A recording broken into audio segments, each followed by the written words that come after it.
Assalamualaikum warahmatullahi wabarakatuh. Alhamdulillah hamdan katsiran thayyiban mubarakan fihi kama yuhibbu rabbuna wa yardah. Wa nusalli wa nusallim ala nabiyyina Muhammad wa ala alihi wa ashabihi ajma'in.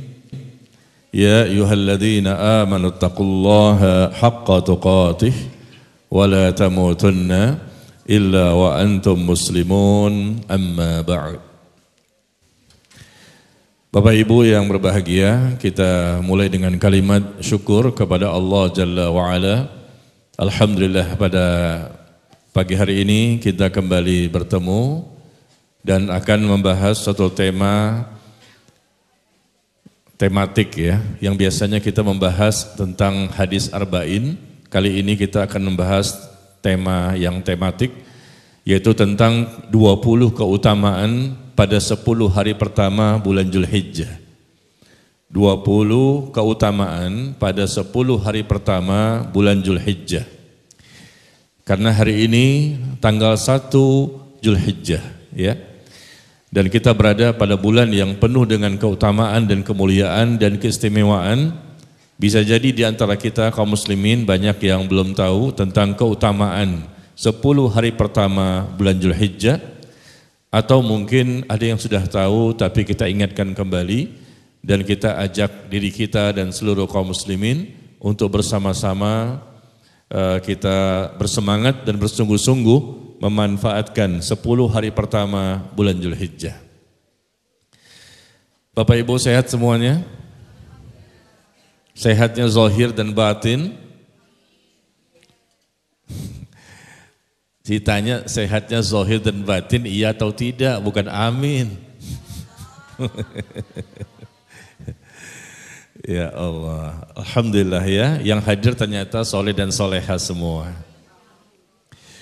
Iya, tentang keutamaan 10 hari pertama bulan Zulhijjah.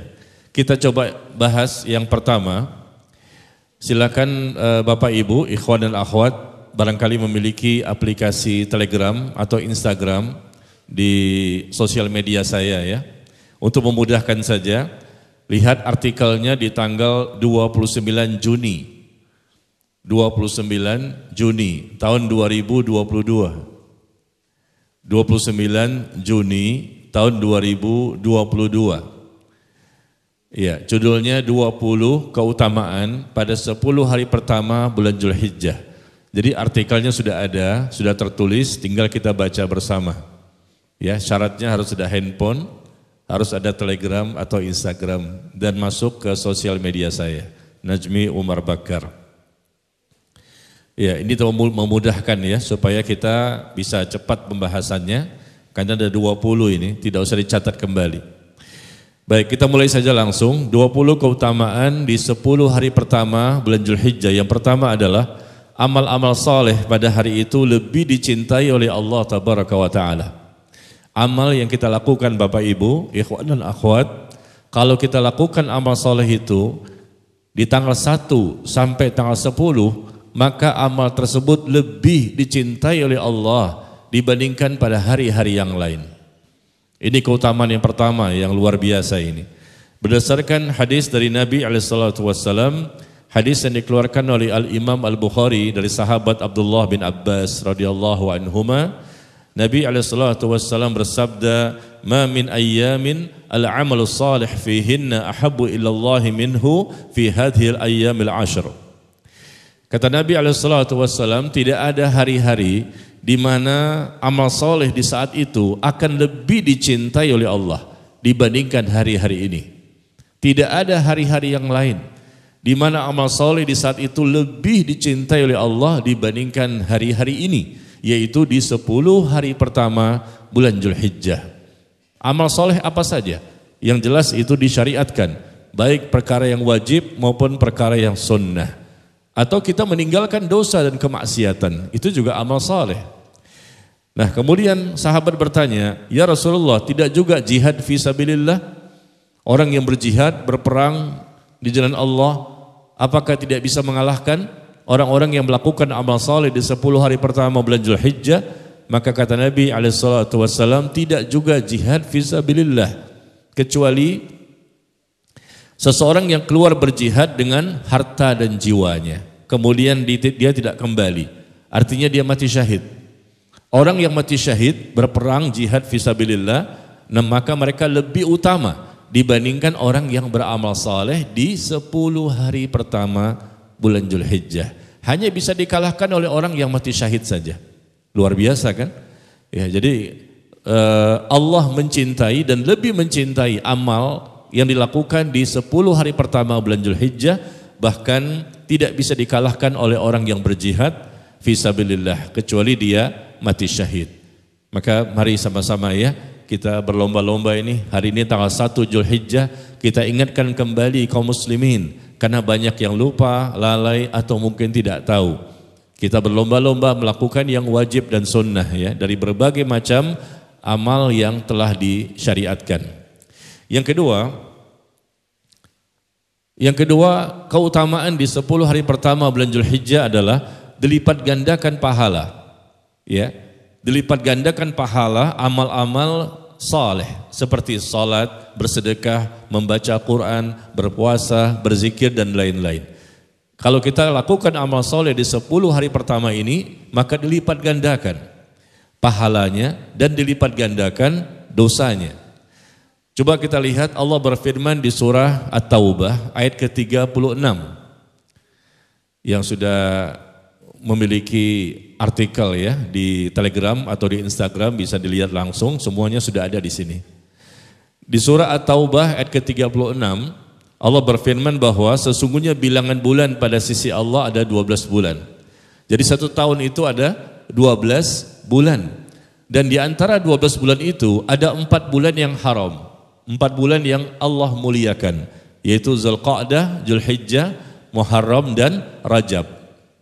Nah, karena ini bulan yang dimuliakan, Abdullah bin Abbas radhiyallahu anhuma berkata, Allah mengkhususkannya penyebutan 4 bulan ini sebagai bulan yang dimuliakan, ya, di mana kalau seseorang melakukan maksiat pada bulan-bulan tersebut, maka akan dilipat gandakan dosanya, dan barang siapa yang melakukan amal soleh pada bulan-bulan tersebut, dia akan menuai pahala yang lebih banyak.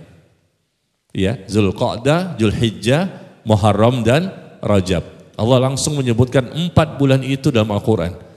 Jadi meskipun setahun ada 12 bulan, tapi di antara 12 bulan ini ada 4 bulan yang lebih diprioritaskan atau lebih dimuliakan oleh Allah. Ya, hendaknya kita beramal saleh pada bulan-bulan tersebut. Bulan Ramadan bulan yang mulia, tetapi ada bulan yang lain juga yang Allah muliakan, yaitu bulan Zulqa'dah, Dzulhijjah, Muharram dan Rajab. Barang siapa yang melakukan amal saleh pada bulan-bulan tersebut, dilipat gandakan pahalanya. Dan barang siapa yang melakukan dosa, keburukan, kejahatan pada 4 bulan tersebut, maka dilipat gandakan dosanya. Yang ketiga, keutamaan yang ketiga yang ada di 10 hari pertama bulan Dzulhijjah adalah berpuasa sunnah selama 9 hari. Dari mulai tanggal 1 sampai tanggal 9 Dzulhijjah. Tanggal 10 enggak boleh ya, karena tanggal 10 itu Idul Adha, kita berhari raya.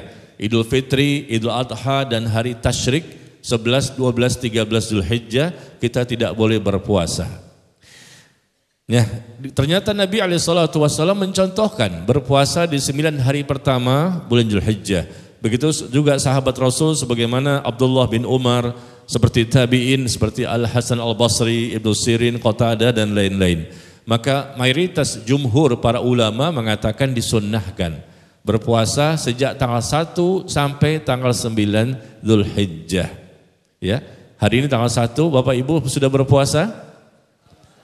Masya Allah ya. Jangankan ini Pak Ustadz, kami biasanya saum Daud. Masya Allah ya.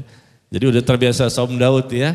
Jadi 9 hari pertama bulan Dzulhijjah tidak merasa sulit ya. Alhamdulillah ya. Makanya hari ini hari yang berbeda. Biasanya selalu di depan saya ini ada minum dan kue. Hari ini enggak ada loh. Kenapa? Saya mau bertanya-tanya dari tadi. Ya, hari ini khususon ila hadrati. Iya. Memang saya puasa kemarin di bulan Ramadan, iya. Ya, baik. Yang keempat, keutamaan yang keempat di 10 hari pertama bulan Zulhijjah adalah disyariatkannya puasa Arafah tanggal 9 Zulhijjah. Di mana dikatakan dalam hadis yang dikeluarkan oleh Imam Muslim, hadis dari Abu Qatadah, bahwa orang yang berpuasa Arafah tanggal 9 Zulhijjah akan diampuni dosanya setahun yang lalu dan setahun yang akan datang. 2 tahun ini tanggal 9 Zulhijjah. Ya, maka jangan sampai kita tidak berpuasa pada tanggal tersebut. Ya, kalaupun kita nggak bisa 9 hari, paling tidak ya semampunya lah. Mungkin Senin Kamisnya atau sebanyaknya lah semampunya. Tapi yang tanggal 9-nya coba jangan ditinggalkan.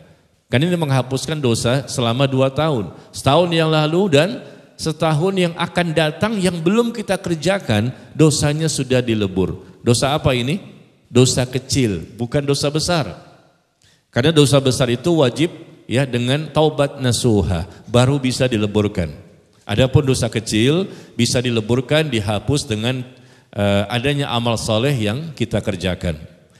Barangkali ibu-ibu besok barangkali ada haid ya, maka jangan kecewa, jangan sedih hati. Allah sudah tahu niat kita sehingga tidak bisa tanggal 9 itu untuk berpuasa Arafah, tapi sudah dicatat pahalanya. Ya, tapi ibu-ibu di sini sepertinya tidak haid. Iya, karena semuanya sepertinya sudah menopause. Iya, jadi tidak ada haid. Insya Allah bisa tanggal 9. Karena yang datang ini rata-rata umurnya 70 dan 75 ya. Usianya, jadi otomatis tidak ada haid. Betul nggak Bu? Ya paling muda 65 lah. Kalau bapak-bapak di sini kelihatannya 25 nih. Ya tanggal 9 insya Allah kita tidak sakit, tidak ada uzur bisa puasa sunnah Arafah. Tapi Bapak Ibu dengarkan bahwa saya tidak rekomendasikan Bapak Ibu besok puasa Arafah tanggal 9 Zulhijjah. Tidak usah puasa sunnah Arafah, jangan. Bagi yang merasa tidak punya dosa. Ya ikhwan dan akhwat, bagi yang merasa tidak punya dosa, tidak usah puasa Arafah, untuk apa lagi? Coba angkat tangan, siapa yang nggak punya dosa? Saya pengen tahu, saya kasih hadiah nih. Nah kalau memang kita tahu diri kan, bahwa kita ini dosanya, waduh tidak terhitung banyaknya, maka berpuasalah kita besok ya. Siap untuk berpuasa Arafah? Alhamdulillah.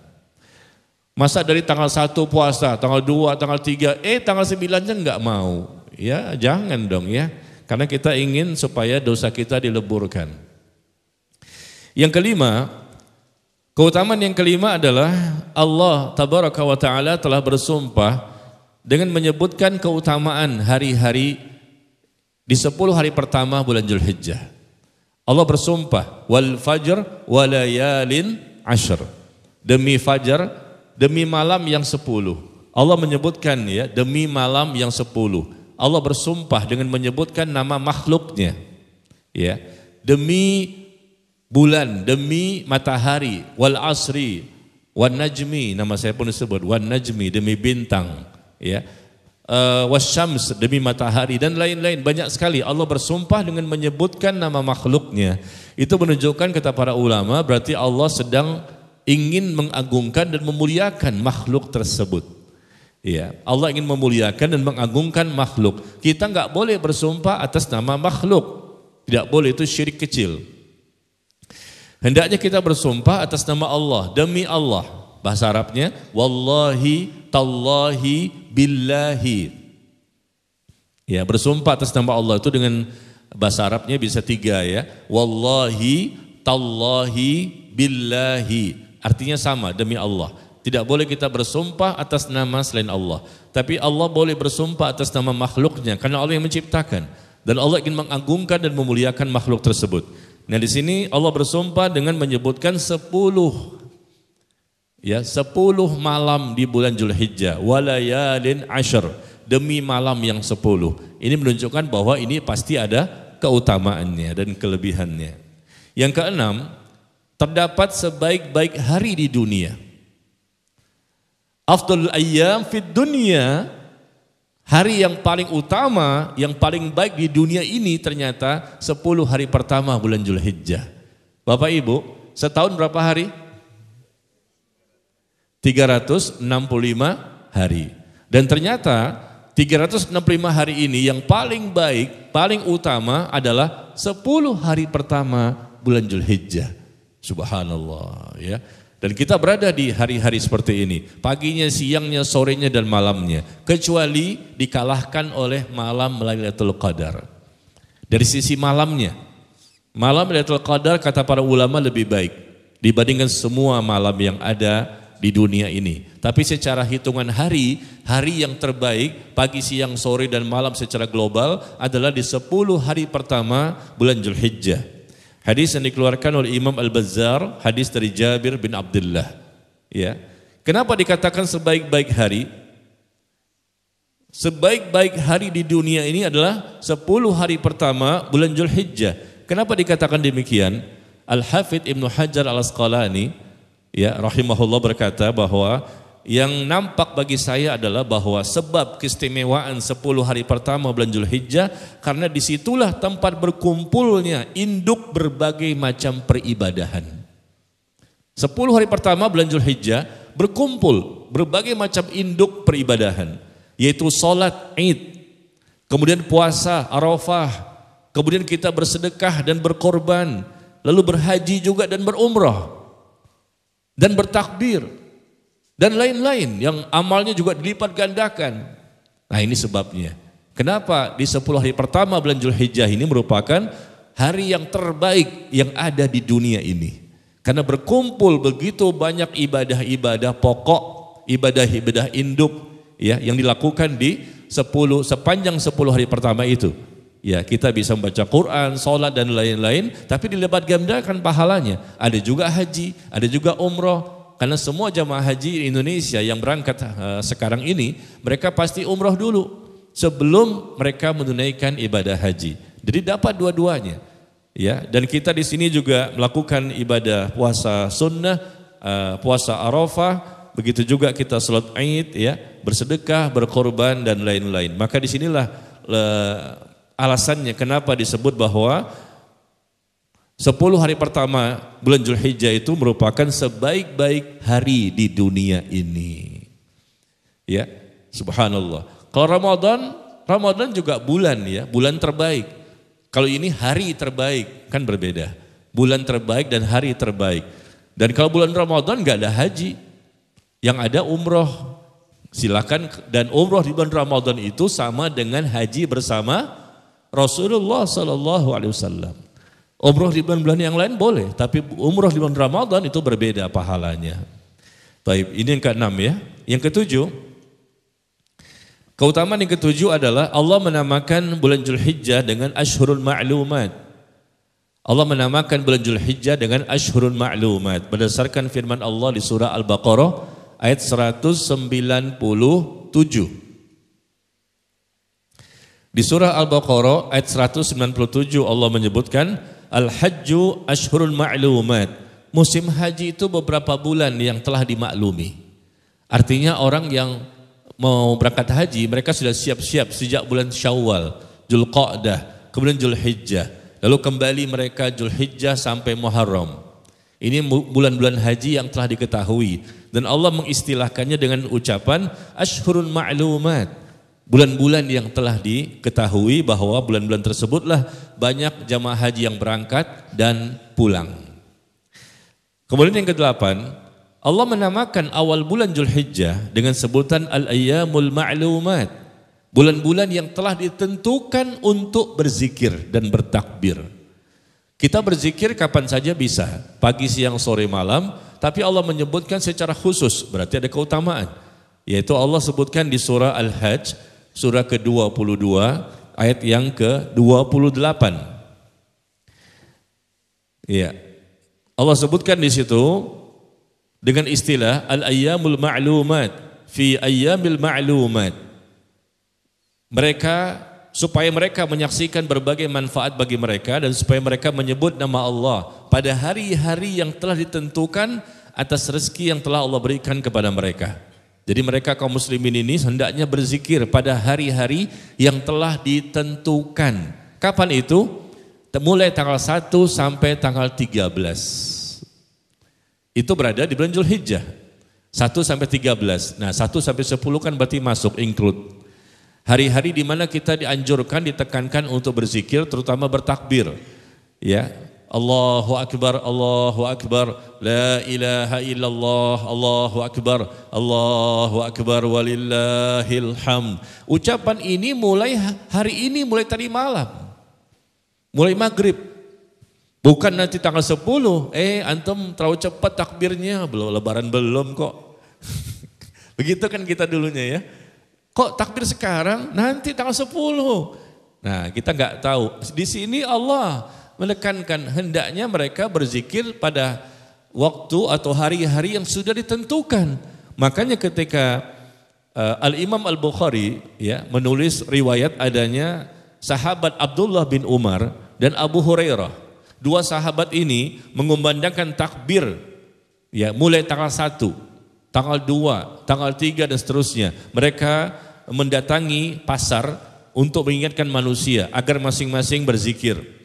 Ya, mereka berzikir, bertakbir dengan suara yang lantang. Allahu Akbar, Allahu Akbar. Di pasar mereka itu bertakbir, mengingatkan kaum muslimin karena kaum muslimin berkumpulnya yang banyak itu di pasar pada waktu itu.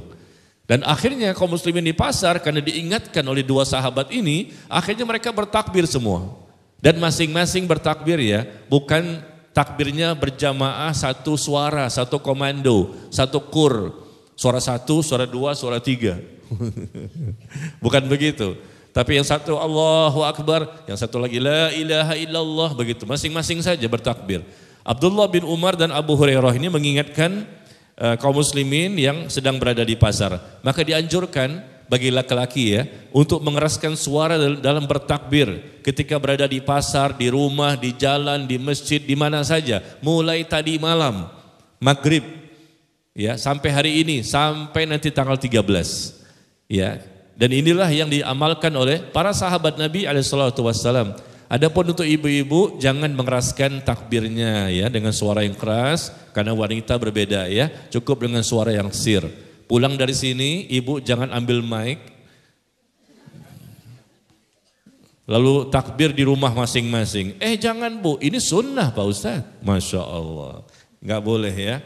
Jadi kita ingatkan kembali, barangkali ada yang lupa, hendaknya kita bertakbir mulai tadi malam sampai hari ini, besok dan seterusnya, pagi, siang, sore dan malam. Karena berdasarkan ayat ini Allah menganjurkan kita bertakbir dan ini dalam rangka untuk bersyukur kepada Allah.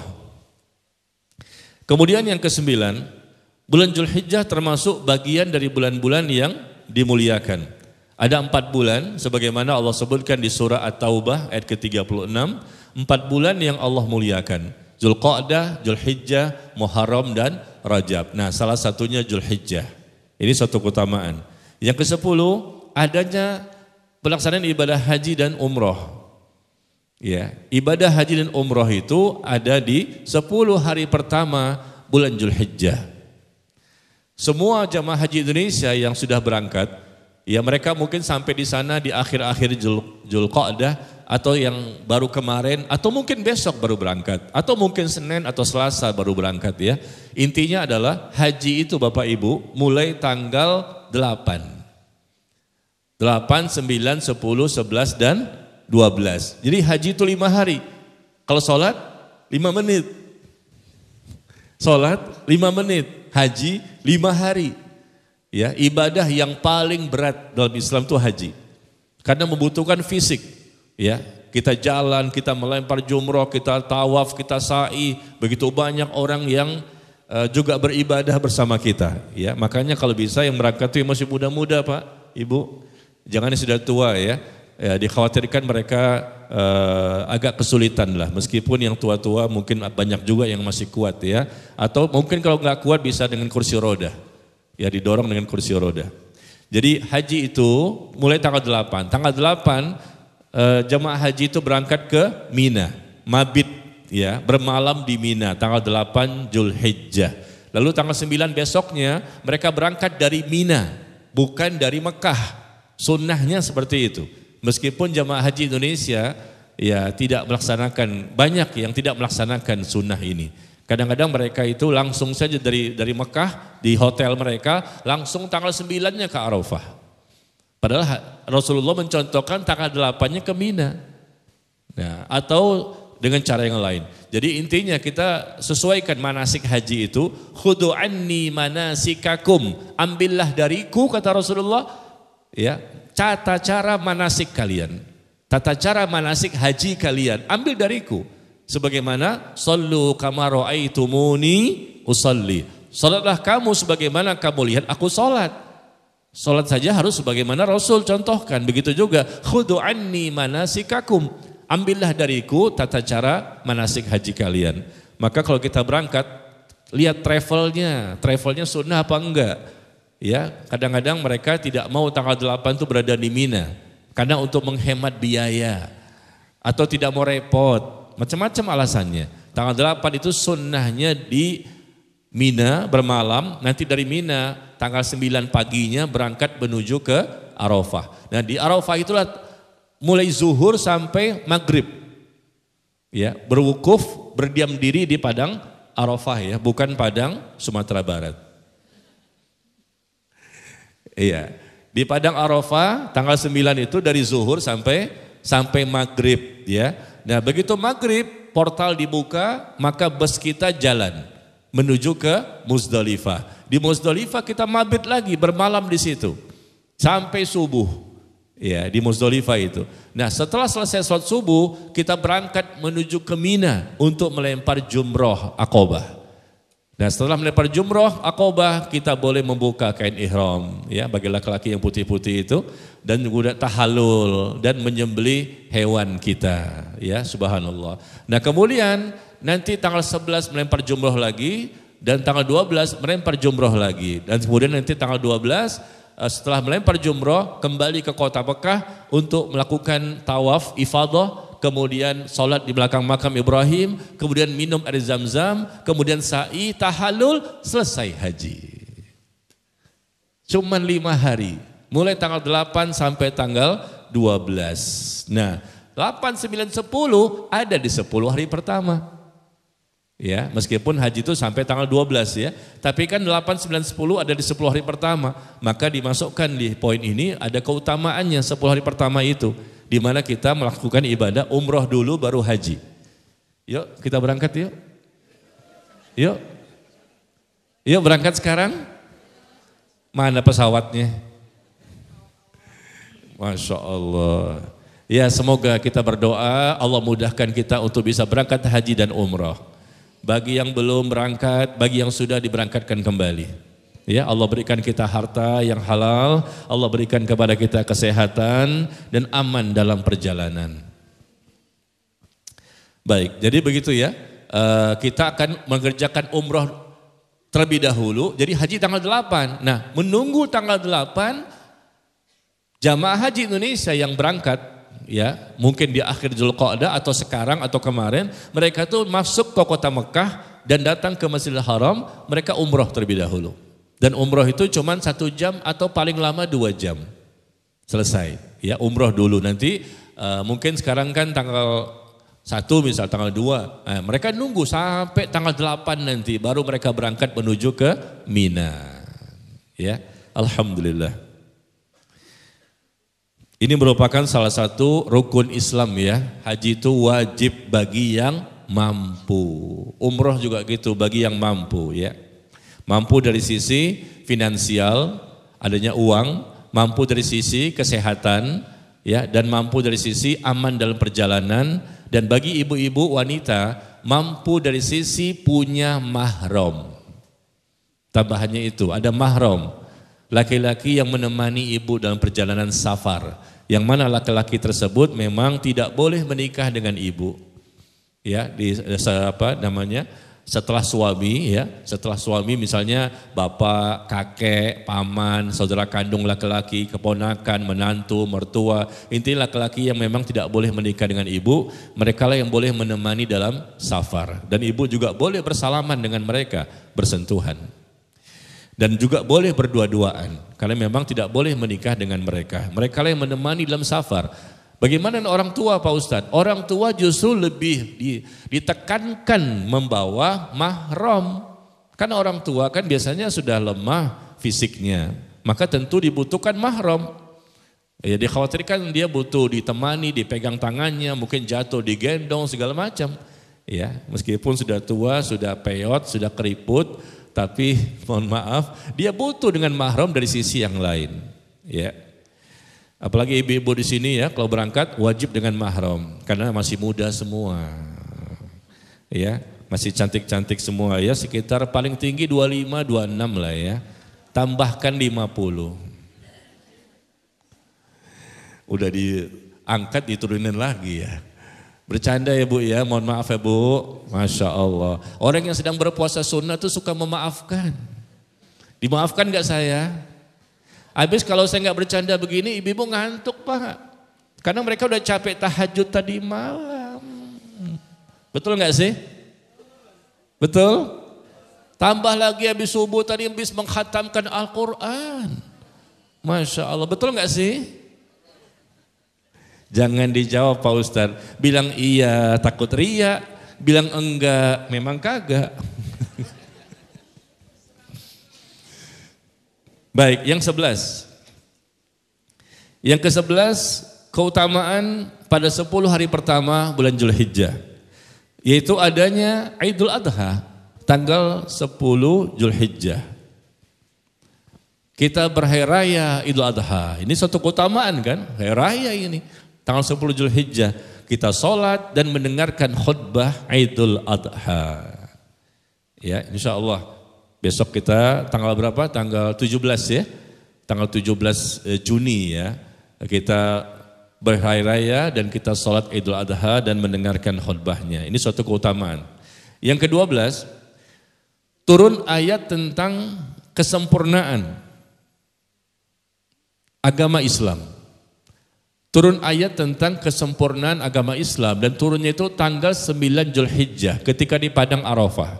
Al-yauma akmaltu lakum dinakum wa atmamtu alaikum ni'mati wa raditu lakumul Islam madinah. Di surah Al-Maidah ayat yang ketiga.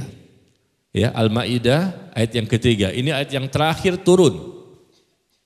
Dan turunnya ini di mana? Di Padang Arafah. Tanggal 9 Zulhijjah. Setelah itu Rasul tidak lagi mendapatkan wahyu sampai beliau meninggal dunia. Bapak Ibu saya mau tanya, Rasulullah itu sallallahu alaihi wasallam melaksanakan ibadah haji tahun keberapa? Tahun keberapa ibadah hajinya Rasulullah? Tahun? Kalau meninggalnya? Meninggal tahun 11. Ibadah hajinya? Tahun 10. Ya, ibadah haji Rasul tahun 10 dan beliau meninggal tahun 11. Nah di tahun ke-10 itulah ya Rasulullah sallallahu alaihi wasallam beliau berhaji yang pertama dan terakhir. Ya. Jadi di Padang Arafah itu beliau mendapatkan wahyu ini. Wahyu yang terakhir tentang sempurnanya agama Islam dan itu merupakan satu keutamaan ya. Kemudian yang ke-13, bagi yang berkorban ya, mulai tanggal 1 tidak memotong kuku, tidak memotong rambut, ya, kumis, ya, dan bulu-bulu yang lain dan juga kulit. Mulai tanggal 1 sampai hewan kurbannya disembelih. Mulai tadi malam maghrib, karena tanggal dan hari dalam Islam itu maghrib ketemu maghrib ya. Begitu maghrib itu sudah masuk hari berikutnya. Begitu maghrib sudah masuk tanggal berikutnya. Mulai tadi malam ya, bagi yang berniat ada keinginan dan kemampuan untuk berkorban, mulai menahan diri. Jangan potong kumis, potong rambut, potong kuku, kulit ya, sampai hewan kurbannya disembelih. Disembelihnya kapan? Ya lihat informasi dari panitia korban. Barangkali di tanggal 10-nya, mungkin juga tanggal 13. Ya, kalau sudah disembelih hewan kurbannya baru boleh untuk memotong kuku, rambut dan lain-lain. Berdasarkan hadis yang dikeluarkan oleh Imam Muslim, hadis dari Ummu Salamah. Kata Nabi SAW, "Idza ra'aitum hilal Dzulhijjah," apabila engkau melihat hilal awal bulan tanggal 1 Dzulhijjah dan salah seorang di antara kalian hendak berkorban, ya, hendak berkorban dia, maka janganlah sekali-kali kalian memotong rambutnya dan jangan pula memotong kukunya sampai hewan kurban itu disembelih. Siapa yang ditekankan di sini? Bagi kepala keluarga, yaitu bapak, suami. Ya, karena mereka lah yang membeli, mereka yang menyembelih juga, mungkin juga mereka melakukan pemotongannya, dan mereka juga yang berniat. Ya, sebagaimana di zaman Nabi SAW, Atha bin Yasar bertanya kepada sahabat yang bernama Abu Ayyub Al-Ansari radhiyallahu an. Ya, dengarkan bahwa ada seseorang bertanya kepada sahabat, bagaimanakah pelaksanaan ibadah kurban di zaman Nabi SAW? Maka Abu Ayyub Al-Ansari radhiyallahu anhu menjawab bahwa pelaksanaan ibadah kurban di zaman Nabi dengan cara seorang suami, seorang bapak, dia membeli hewan kurbannya, kemudian dia menyembelihnya, kemudian dia berniat atas nama dirinya dan anggota keluarga yang ada di rumahnya. Ya. Dan kemudian dia mengambil bagiannya dan sisanya dia bagikan untuk sedekah atau hadiah. Nah, seperti itu. Jadi kalau ada bapak sebagai pemimpin, dialah yang berniat atas nama dirinya dan anggota keluarganya. Maka anggota keluarga pun kecipratan pahalanya. Ya, bapak itulah yang nanti membeli, atau bapak ini nanti yang berniat ya atas nama dirinya dan anggota keluarganya. Ya, jadi dialah yang tidak boleh memotong kuku, rambut dan lain-lain. Adapun istrinya, anaknya boleh. Ya. Sampai kapan? Sampai hewan kurban disembelih ya. Bapak-bapak di sini pernah berkorban dan ketika itu menyembelih sendiri atau disembelihkan oleh orang lain? Berani? Oh, panitia yang motongnya, kita dekat situ, megang panitia. Panitia megang kambing, kita megang panitia gitu. Iya. Kalau tidak ahli, jangan coba-coba memotong ya. Takutnya yang dipotong bukan hewannya, tapi orang di sebelahnya. Tersembelihlah bapak yang ada di sampingnya. Bahaya itu, dosa ya. Hendaknya kita berikan saja kepada orang lain yang memang ahli, apalagi sapi itu ya, lebih berat ya. Baik, yang ke-14. Sekali lagi saya umumkan kepada Bapak Ibu yang barangkali baru datang, baru hadir, bahwa kajian kita ini artikelnya sudah ada di Telegram saya atau di Instagram saya. Ya. Silakan dilihat, ada 20 keutamaan 10 hari pertama bulan Dzulhijjah. Yang ke-14, keutamanya adalah terdapat sebaik-baik doa yang cepat dikabulkan, yaitu di hari Arafah. Ya, kalau kita berdoa di hari Arafah tanggal 9 Dzulhijjah, maka peluang untuk dikabulkannya doa sangat besar. Kita sedang berpuasa di sini, jamaah haji di sana mulai zuhur sampai maghrib. Jadi cuman kira-kira 6 jam ya. Mungkin zuhur taruhlah jam 12, maghrib taruhlah jam 6 misalnya. Jadi cuma 6 jam berdiam diri wukuf di Arafah. Dan itu merupakan rukun haji. Bagi jamaah haji yang tidak wukuf di Arafah, maka tidak sah hajinya. Mereka harus berada di Arafah, meskipun sakit tetap dibawa, meskipun sebentar dia berdiam diri di sana. Ya, wajib untuk dia tawaf ifadah, sa'i. Jadi berdoa pada waktu itu, mereka di Padang Arafah, kita di Indonesia cukup ya berpuasa dan kita berdoa juga pada waktu itu. Yang ke-15, banyak yang dibebaskan oleh Allah dari neraka, yaitu pada hari Arafah. Di hari Arafah tanggal 9 Dzulhijjah, banyak kaum muslimin yang dibebaskan dari api neraka. Ya, sebagaimana di bulan Ramadan, Rasul menyebutkan bahwa setiap malam di bulan Ramadan itu Allah pilih, Allah bebaskan hamba-hambanya dari siksa api neraka. Setiap malam, selama 1 bulan Ramadan itu setiap malamnya Allah pilih hambanya yang nantinya layak untuk dibebaskan dari siksa api neraka. Nah, begitu juga di tanggal 9 Dzulhijjah ini di hari Arafah, Allah juga memilih siapa di antara hambanya, banyak disebutkan yang dibebaskan oleh Allah dari siksa api neraka. Maka pada waktu itulah kita berdoa ya kepada Allah agar kita mendapatkan surga dan dibebaskan dari neraka. Yang ke-16, Tanggal 9 Zulhijjah atau hari Arafah ini adalah hari yang disaksikan. Hari yang dijanjikan adalah hari kiamat. Hari yang menjadi saksi adalah hari Jumat. Dan hari yang disaksikan adalah hari Arafah. Artinya Allah menyaksikan dan para malaikat pun menyaksikan. Begitu banyak manusia yang berkumpul di sana. Dan ini merupakan satu keutamaan. Yang ke-17, Allah turun ke langit dunia, yaitu pada hari Arafah untuk memberikan ampunan dan rahmat. Allah turun di sepertiga malam terakhir. Allah juga turun di tanggal 9 Zulhijjah ke langit dunia. Turun di sini adalah sifat Allah. Tentunya turun yang berbeda dengan kita ya. Jangan samakan turunnya Allah dengan turunnya kita. Kalimatnya turun, tapi dengan kebesaran dan keagungannya. Ya. Karena Allah itu berbeda dengan makhluknya.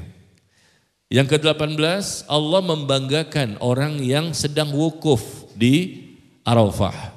Allah membanggakan mereka di hadapan para malaikat, ya, karena mereka adalah orang-orang pilihan yang mereka itu dengan susah payah, capek, letih, lelah, berdebu, mukanya kusut, mungkin bau juga badannya dan lain-lain ya. Mereka berusaha untuk beribadah dan mendekatkan diri kepada Allah.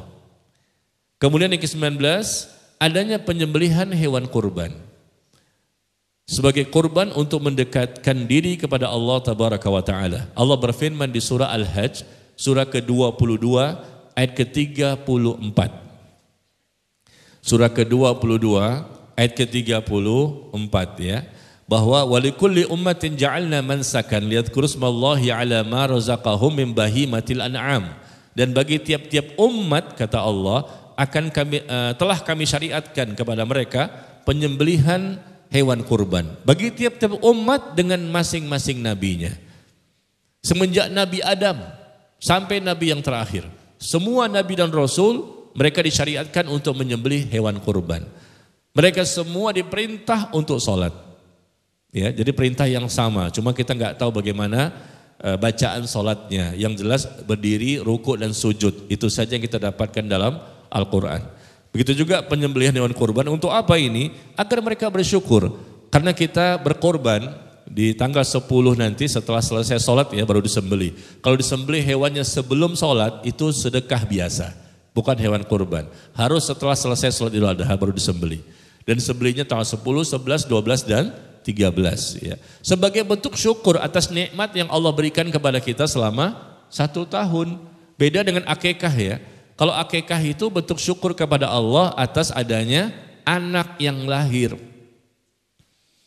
Anak kita bayinya laki-laki, maka disembelih berapa ekor kambing? 2. Perempuan 1. Ya, karena Allah memberikan amanah berupa adanya anak. Nah kalau kurban ini atas nikmat yang kita dapatkan selama 1 tahun, di antaranya ini juga dengan cara-cara yang lain kita bersyukur kepada Allah. Inna a'tainakal kautsar fasalli lirabbika wanhar. Sesungguhnya kami telah berikan kepadamu nikmat yang banyak, maka dirikan salat dan berkorbanlah. Maka bagi yang mampu Bapak Ibu hendaknya berkorban ya. Kambing itu paling murah mungkin barangkali 3,5 juta ya. Yang saya tahu 3,5 juta mungkin yang paling murah hewan kambing. Maka kalau ada mampu hartanya belilah hewan kambing ya, daripada sapi kan lebih mahal ya. Dan kemampuan ini kapan? Mereka yang mampu, artinya mampu dari sisi tanggal 10-nya itu ada makan dan minum yang lain yang mereka miliki dari harta yang lain. Itu maksudnya mampu. Di tanggal 10-nya itu waktu untuk menyembelih ternyata mereka punya kemampuan. Sudah terpenuhi kebutuhan-kebutuhannya di tanggal 10, masih ada kelebihan. Ya, dianjurkan, ditekankan dengan sangat. Bahkan sebagian ulama mengatakan wajib hukumnya berkorban. Meskipun jumhur, mayoritas para ulama mengatakan sunnah muakkadah. Kenapa? Karena Nabi SAW bersabda, "Man kana lahu sa'atun wa lam yudahhi fala yaqrabanna musallana." Barang siapa yang memiliki harta, kemampuan untuk bisa berkorban, tapi mereka tidak mau berkorban, maka kata Nabi, jangan sekali-kali dia mendekati tempat sholat kami. Rasul mencela, mengecam, ya orang-orang yang tidak mau berkorban, padahal dia mampu, dia kaya, ya begitu banyak hartanya. Ya, kalaupun andai kata ulama ada yang mengatakan itu sunnah muakkadah, bukan wajib, tapi jangan kita tinggalkan perkara ini. Kan ini perkara setahun sekali dan wujud syukur kita kepada Allah. Apalagi Rasul gak suka dengan umatnya yang meninggalkan syariat penyembelihan hewan kurban ketika dia mampu. Ya. Dan ketika menyembelih hewan kurban, Bapak Ibu, saya masukkan sedikit penjelasannya. Jangan salah ya, jangan semangat doang. Akhirnya tidak mendapatkan pahala. Hewan kurban itu hewan yang tidak memiliki 4 cacat.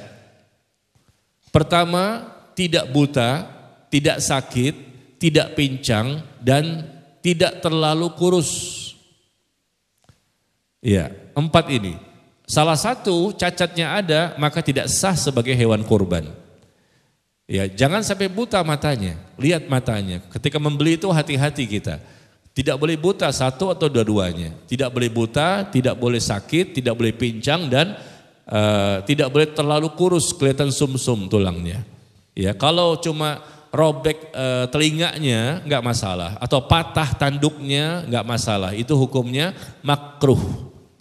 Ya, kalau robek telinga atau tanduknya patah. Tapi kalau buta, sakit, pincang, dan terlalu kurus, maka tidak sah. Ini 4 cacat yang Rasul sebutkan di hadis. Kemudian ketika membelinya, hati-hati, harus sesuai dengan usia yang disyariatkan.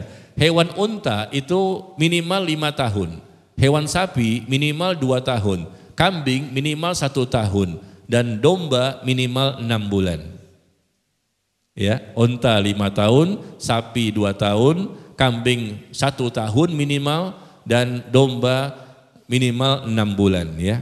Maka Bapak Ibu tanya kepada yang menjual, ini berapa usianya? Kalau kita sendiri yang melihat giginya, kita nggak tahu, kita nggak pengalaman ya. Tanya saja sama penjual, dan cara yang tercepat Bapak Ibu untuk mengetahui umur hewan tersebut, tanyakan kepada hewannya.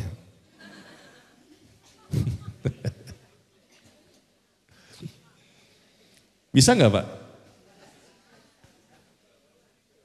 Depan kita ini ada kambing, tanya, ini berapa, kamu umurnya berapa? Antum umurnya berapa, Bing? Iya. Tiba-tiba dia menjawab, Anda 2 tahun Ustaz. Gimana kira-kira? Kaget gak kita? Dan hewan kurban itu cuma 4 hewan ya yang disyariatkan. Unta, sapi, kambing, dan domba. Hanya 4, tidak boleh ayam dan lain-lain. Unta tidak ada di sini kecuali di Taman Safari ya, dan itu pun tidak diperjualbelikan. Jadi kita di sini hanya bisa sapi, kambing, dan domba ya, sesuai kemampuan. Kemudian hewan kerbau boleh dikorbankan karena kerbau ini mirip seperti sapi ya, dan ijma para ulama semuanya memperbolehkan. Andai kata sapi tidak ada di suatu daerah, kambing pun tidak ada, yang ada kerbau itu pun boleh sebagai pengganti. Ya, ijma para ulama sepakat boleh untuk menyembelih hewan korban kerbau andai kata memang sapi dan kambing tidak ada di daerah tersebut. Sebagaimana di Padang. Bu, Padang Sumatera Barat tidak ada sapi, tidak ada kambing. Maka di sana biasanya menyembelih yang lain. Ya kan? Siapa di sini orang Padang? Di Padang Sumatera Barat tidak ada sapi dan kambing. Maka di sana bisa jadi menyembelih yang lain. Hah? Coba di sini, betul enggak orang Padang? Di sana enggak ada kambing. Di sana adanya kambiang. Di sana enggak ada kambing, adanya kambiang. Sapi pun enggak ada, adanya jawi. Betul enggak? Kena prank juga ibu-ibu. Kambing nggak ada, adanya kambiang. Kucing pun nggak ada di sana. Adanya kunciang. Sinting pun nggak ada, adanya sintiang. Tapi kalau telinga, bukan kuping ya, telingo. Betul nggak Pak? Nah, kuping bukan kupiang, jangan tapi telingo. Ya, jadi seperti itu. Sapi pun nggak ada di sana. Sapi itu di Padang disebutnya jawi. Disebutnya jawi, ya. Jawi itu artinya sapi. Nah ini alternatif ya, kalau nggak ada baru kerbau. Nah, hewan apakah yang paling utama untuk dikorbankan? Hewan apakah yang paling utama? Domba. Yang lain? Kambing. Yang lain? Unta. Kok beda-beda sih? Hewan apa Pak yang paling utama untuk dikorbankan? Domba. Yang paling utama itu unta. Hewan kurban yang paling utama itu nomor 1 unta. Yang kedua sapi. Yang ketiga kambing. Yang keempat domba. Yang kelima 1/7 unta. Yang keenam 1/7 sapi. Jadi 1/7 sapi itu terakhir dari sisi keutamaan. Iya. Kambing 1 ekor lebih baik dibandingkan 1/7 sapi dari sisi keutamaan. Ya. Karena Nabi SAW menyebutkan orang yang lebih dahulu datang pada waktu ibadah sholat Jumat di masjid pada hari Jumat ya, yang lebih dulu datang kata Rasulullah seakan-akan dia berkorban seekor unta. Lebih awal jam 10 udah datang dia, Masya Allah, Jumatan tuh jam 10 ya. Seakan-akan dia berkorban seekor unta. Ada yang datang belakangan setelah itu, seakan-akan berkorban seekor sapi. Ada lagi yang belakangan seakan-akan berkorban seekor kambing. Ada lagi yang belakangan seakan-akan berkorban seekor ayam. Dan ada yang belakangan dah ini udah dekat lagi khatib mau naik mimbar. Ya. Maka seakan-akan dia berkorban sebutir telur. Nah, dari sinilah kata para ulama Rasul memberikan contoh yang lebih awal datang lebih besar pahalanya. Dari situ menunjukkan bahwa unta itu lebih utama. Yang kedua sapi, ketiga kambing. Tapi ayam dan telur nggak bisa ya sebagai hewan kurban. Ini hanya perumpamaan saja. Taib. Jadi kita tidak bisa menyembelih unta, tapi bisa menyembelih insya Allah sapi, kambing dan domba. Ya, beli 1 ekor sapi tentunya lebih baik. Tapi kalau nggak bisa kita beli saja 1 ekor kambing. Masuk 1/7 sapi boleh nggak? Boleh. Tapi yang lebih utama urutannya tadi apa? Kambing lebih utama. Unta, sapi, kambing, domba, 1/7 unta dan 1/7 sapi. Saya mau tanya Bapak Ibu, Rasulullah itu SAW berapa kali berkorban selama hidupnya? Tadi kan haji saya tanya, haji berapa kali? Cuman sekali seumur hidup, karena hajinya tahun 10, tahun 11 meninggal. Kalau umrohnya berapa kali? Rasulullah umroh selama hidupnya berapa kali? 4 kali. Rasul selama hidupnya 4 kali umroh. Kalau kurban?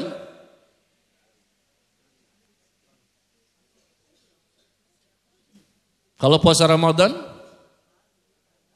Berapa kali puasa Ramadannya Rasulullah? Setiap tahun. Iya setiap tahun berapa kalinya itu? 10. Tahu dari mana 10?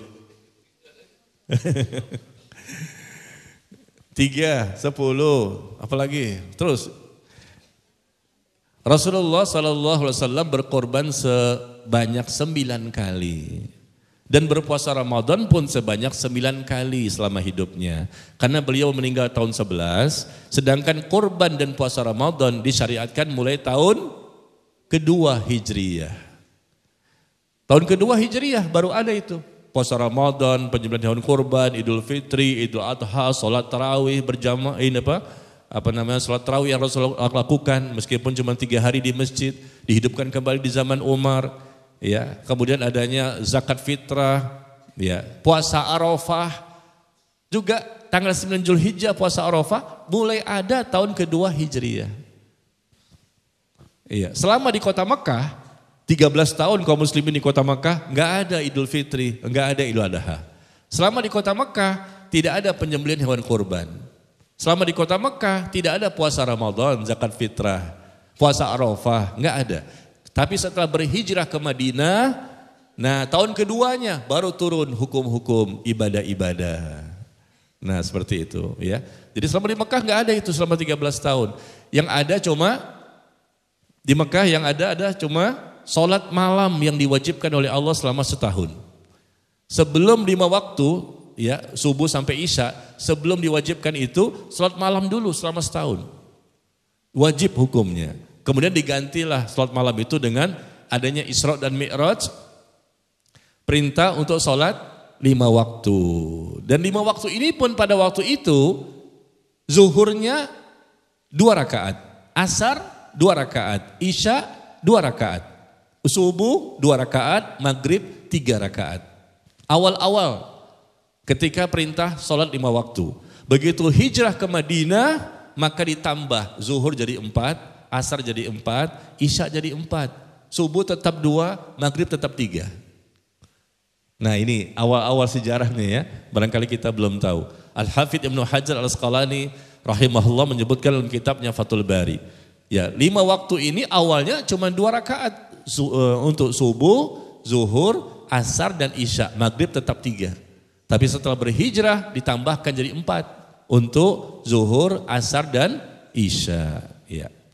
Jadi yang sudah ada di kota Mekah pada waktu itu sholat malam awalnya, kemudian sholat 5 waktu tapi jumlahnya belum 4. Belum 4 rakaat ya untuk zuhur, asar dan isya. Dan satu lagi zakat. Zakat sudah ada ya ketika di kota Mekah.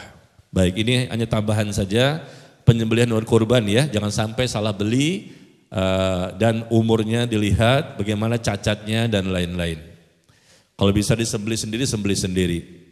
Yang ke-20 terakhir, keutamaan yang ke-20, bulan Dzulhijjah adalah bulan yang penuh dengan keutamaan, kelebihan dan keistimewaan. Maka insya Allah kalau kita bertobat pada bulan tersebut ya, terutama di 10 hari pertama, apalagi tanggal 9 Dzulhijjahnya, maka tentunya besar peluang untuk diterimanya taubat kita. Ya, barangkali ini yang saya bisa sampaikan dalam waktu yang terbatas ini, maka kita manfaatkan ya. 10 hari pertama di bulan Dzulhijjah yang luar biasa dan keutamaannya sangat banyak sekali dan kita berlomba-lomba untuk mengamalkannya. Nah, kita buka sesi tanya jawab ya. Silakan Bapak Ibu.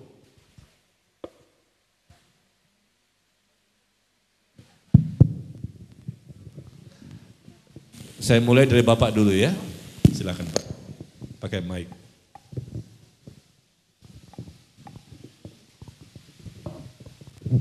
Assalamualaikum. Saya mau nanya, ada 2 sih sebenarnya. Yang pertama, bolehkah kita berkorban kambing atau sapi lebih dari 1 ekor? Yang kedua, kalau berkorban itu boleh, apakah boleh berkorban? Saya kita berkorban tahun depan, korbannya anak kita atau siapa kita gitu. Itu gimana? Iya. Tadi sudah saya sampaikan bahwa di zaman Nabi SAW berkorban masing-masing rumah itu ya mereka minimal 1 ekor kambing sudah cukup mewakili, atau mungkin 1 ekor sapi atau mungkin onta, silakan saja sesuai kemampuan. Maka kita sebagai kepala rumah tangga, sebagai bapak, sebagai pemimpin ya yang mencari nafkah biasanya kita, maka kita bisa membeli hewan kurban sesuai kemampuan kita. 1 sudah mewakili dengan niat atas nama diri kita dan anggota keluarga kita. Tapi kalau andai kata sang bapak ini punya harta banyak dan dia bisa berkorban mungkin di sini 1, mungkin di Aceh 1, di Papua 1, di mana di kampung 1, barangkali karena dia punya harta banyak maka silakan saja, enggak masalah. Dia berkorban lebih dari 1. Yang jelas yang 1 ini hendaknya diprioritaskan di tempat dia berdomisili. Di mana dia tinggal, disitulah dia berkorban. Ya, kalau ada tambahan lain dan barangkali terlalu banyak kalau di tempat domisili yang sama, maka dia bisa alihkan ke tempat yang lain. Ya, jangan dialihkan ke tempat yang lain, tapi di tempat domisilinya enggak berkorban. Ya, jadi prioritaskan tempat kita. Kalau mau ada tambahan 2, 3, 4 silakan di tempat yang lain. Barangkali ada kaum muslimin yang kita ketahui di sana itu ternyata kekurangan hewan kurban. Ya, sedikit sekali atau mungkin enggak ada sama sekali yang berkorban di sana. Nah, kita bantu mereka. Tapi ketika kita berkorban di tempat yang lain, hati-hati, waspadalah. Ya. Ketika berkorban di tempat yang lain, kita harus tahu hewan kurban di sana benar enggak? Ada cacat apa enggak? Dan berapa usianya? Siapa yang mengurusnya? Siapa panitianya? Ya, jangan sampai ada penipuan-penipuan zaman sekarang nih Bapak Ibu, haji furoda enggak berangkat pulang lagi ke Indonesia. Itu pengalaman kan kemarin di sosial media. Bayarnya mahal Pak, 0,5 M. Furoda itu 0,5 M, enggak berangkat. meskipun mahal. Karena visanya bukan visa haji. Penipuan tuh banyak di zaman sekarang, hati-hati. Nanti ada tebar korban, silakan ada transfer. Benar nggak nih dibelikan hewan? Takutnya fiktif. Kalaupun dibelikan, benar nggak hewan korban itu? Ada cacat atau tidak? Umurnya masuk atau tidak? Yang menyembelihnya benar atau tidak? Dan seterusnya. Ya, jadi kalau kita agak jauh-jauh, hendaknya kita berhati-hati. Jangan sampai kita ditipu sama orang lain. Hendaknya orang yang sudah amanah, kita paham dia berilmu, sesuai sunnah, ya. Dan kita juga sebagai yang berkorban, hendaknya nanti juga tanya sama mereka, sudah disembelih belum? Karena kita berkaitan nggak boleh gunting kuku. Di tempat kita berdomisili sudah disembelih tanggal 10. Bisa jadi di sana tanggal 13. Kita harus cari tahu itu di sana.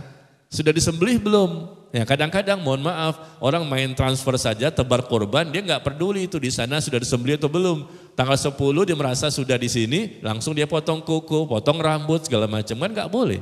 Kata Rasulullah sampai hewan korbannya disembelih, karena hewan korbannya banyak. Di tempat domisili ada, di sana juga ada, berarti tunggu semuanya selesai. Baru boleh potong rambut, potong kuku dan lain-lain. Nah seperti itu ya, jadi berhati-hati ketika memberikan harta kita kepada mereka, karena kita khawatirkan mereka tidak amanah, tidak jujur dan bohong. Penipuan sekarang luar biasa. Mereka muslim tapi menipu sesama muslim yang ingin beribadah. Mereka tidak peduli, sampai haji umroh pun ditipu. Itu first travel kemarin, berapa banyak tuh first travel yang gak berangkat haji umroh itu? Bayangkan itu, na'udzubillah min dzalik. Ribuan orang tidak berangkat. Ya, tidak peduli mereka. Jadi seperti itu Pak ya. Boleh ditambah silakan, tapi niatnya sama. Niatnya bahwa ini atas nama saya dan anggota keluarga. Sama niatnya, meskipun hewannya mungkin 5 ekor kambing misalnya. Nah yang kedua pertanyaannya adalah, boleh nggak di tahun ini niatnya atas nama suami, tahun depan istri, tahun depan anak pertama, anak kedua, anak ketiga. Jadi semuanya ada, itu keliru. Tidak ada contoh dan tidak ada dalilnya. Yang ada adalah setiap tahun berniat atas nama dirinya dan anggota keluarga. Ini yang kita dengarkan dari kecil ya, tradisi kita di Indonesia, budaya itu. Di mana tahun ini niatnya atas nama anak pertama, tahun depan anak kedua, anak ketiga, nanti supaya masing-masing punya tunggangan nanti di sana katanya di Sirat. Naik sapi itu melewati Sirat. Ya ini clear dari mana ini subhanallah. Sedangkan di zaman Nabi hadis yang ada begitu aja.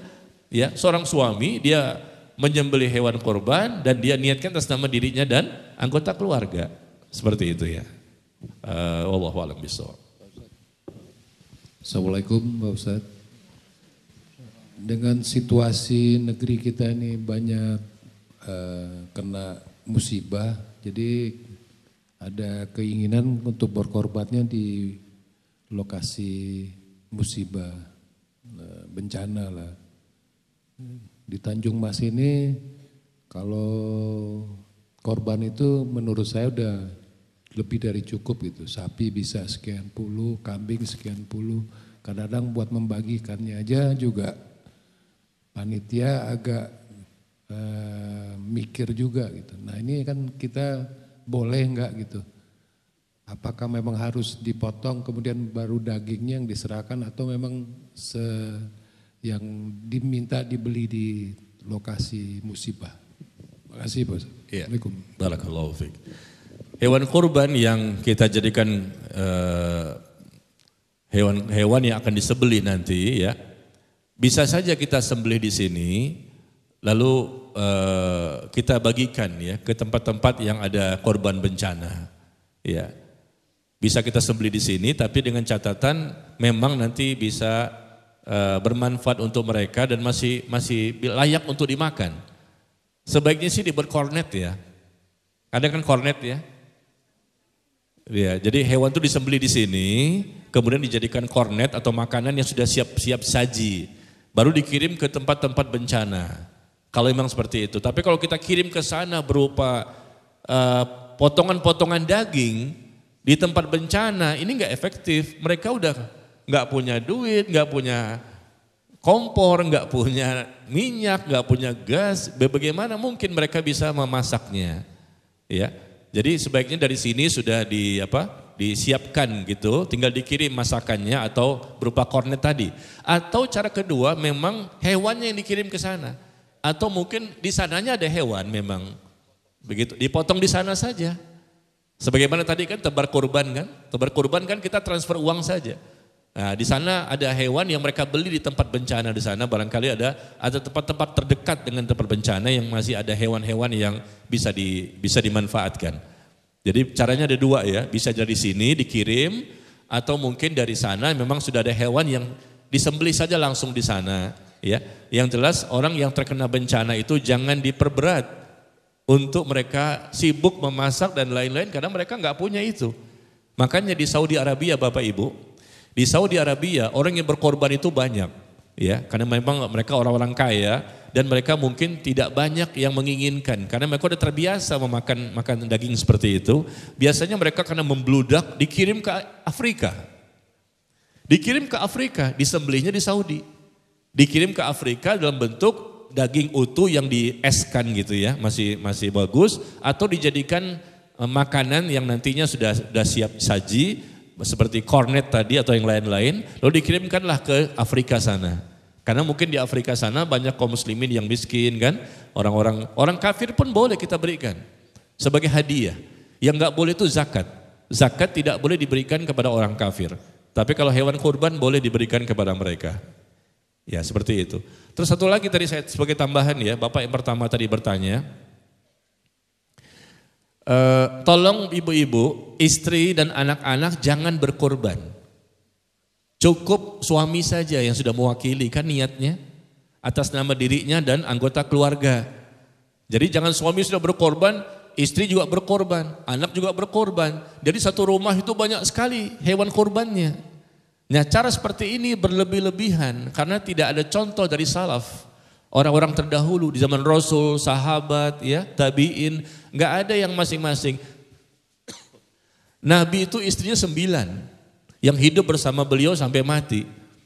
Tapi Aisyah, ya, Zainab, Hafsah, dan lain istri Nabi nggak pernah mereka berkorban. Istri-istri Nabi itu. Dan anak-anak Nabi juga tidak pernah mereka berkorban. Begitu juga istri sahabat, anak sahabat. Kenapa? Sudah terwakili oleh suami-suami mereka. Rasulullah pernah berkorban 2 ekor kambing atas nama dirinya dan anggota keluarganya, yaitu semua istrinya, 9 istri dan beda-beda rumah itu. Ya, cukup 2 ekor kambing dirinya dan 9 istrinya. Kemudian Rasulullah juga pernah berkorban 1 ekor sapi dan Rasul pernah juga berkorban 100 ekor unta ketika berhaji. Jadi waktu di Madinah itu Rasul pernah berkorban 1 ekor sapi dan 2 ekor kambing. Tapi ketika berhaji tahun 10 Hijriah, ya Rasul berhaji, maka Rasul menyembeli 100 ekor unta. Masya Allah. Dan menyembeli dengan tangan beliau sendiri 63 ekor. Sisanya diberikan kepada Ali bin Abi Thalib untuk menyembelihnya. Dan menyembelih unta berbeda dengan sapi dan kambing ya. Kalau kambing dan sapi itu dibaringkan, kemudian kita sembelih. Kalau onta itu dalam posisi berdiri, ya, onta sedang berdiri, diikat kakinya, langsung ditusuk di sininya, dipangkal lehernya, ya, ditusuk langsung seret, nah itu langsung dia jatuh, darah berhamburan dan itu sudah termasuk penyembelihan yang disyariatkan. Boleh ya, kalau sapi nggak boleh berdiri, kambing nggak boleh, khusus onta boleh, mau dibaringkan boleh, tapi berdiri juga boleh. Iya. Silakan ibu-ibu. Assalamualaikum warahmatullahi wabarakatuh. Pak Ustadz, saya mau nanya, kan kalau umpamanya mereka yang haji itu wukufnya di Arafah kan, kita di sini puasa dulu ya Ustadz, siapa yang tahunya gitu kan. Nah sekarang kita tahu mereka wukuf, besoknya kan Lebaran Ustadz. Nah kita kan belum Ustadz. Kita hari Arafahnya kan besokannya Ustaz, puasanya kan, karena keterbatasan tempat dan waktu itu Ustaz ya. Nah terus apakah kita mendapat keutamaan di hari Arafah itu Ustaz, karena kita kan berbeda dengan mereka gitu. Itu aja Ustaz. Assalamualaikum warahmatullahi wabarakatuh. Waalaikumsalam warahmatullahi wabarakatuh. Ya, ini perselisihan tiap tahun ya. kaum muslimin ada yang ikut Indonesia, ada yang ikut Saudi. Ya, karena wukufnya kapan di sana? Ah, berarti kita puasanya mengikuti wukuf. Lebarannya pun juga mengikuti mereka di Saudi. Padahal mereka tinggalnya di Depok. Bagaimana ini? Nah, gini jamaah sekalian ya. Kita lihat sejarah dulu. Kapankah mulai pertama kali puasa Arafah itu? Tahun kedua Hijriyah. Tahun kedua Hijriyah puasa Arafah. Dan kapankah mulai disyariatkannya ibadah haji? Tahun ke-9 Hijriyah. Berarti tahun kedua, ketiga, keempat, kelima belum ada wukuf di Arafah.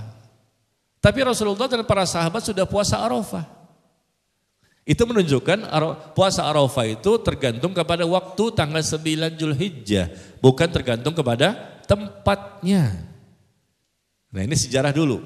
Ya, tahun kedua mulai puasa Arafah tanggal 9 Zulhijjah. Namanya Arafah itu sudah ada. Puasa tanggal 9 Zulhijjah disunnahkan. Tahun ketiga, tahun keempat seterusnya. Sedangkan wukuf di Arafah belum ada.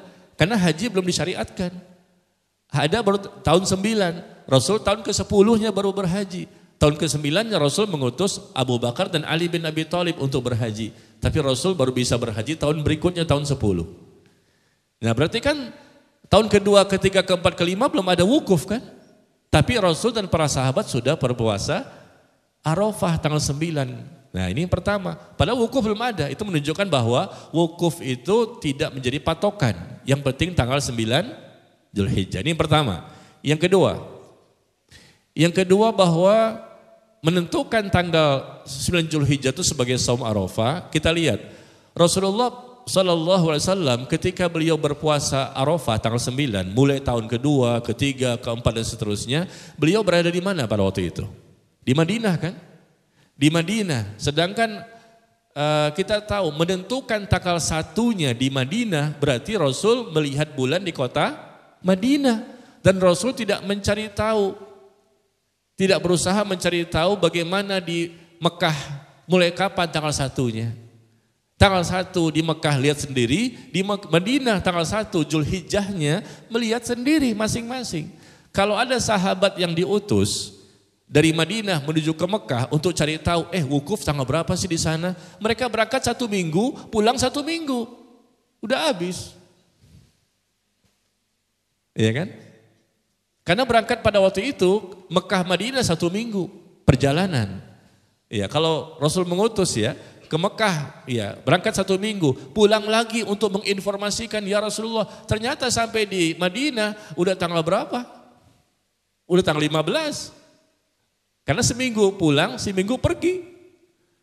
Jadi menentukan tanggal 1-nya itu berdasarkan hilal, belit bulan di kota Madinah.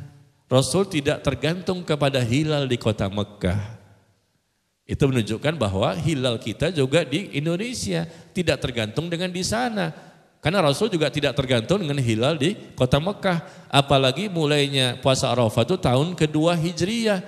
Tahun ketiga, keempat dan kelima seterusnya. Sedangkan haji belum ada pada waktu itu. Karena haji mulai disyariatkan tahun 9. Rasul tahun 10. Nah, wukuf belum ada, puasa Arafah sudah ada duluan.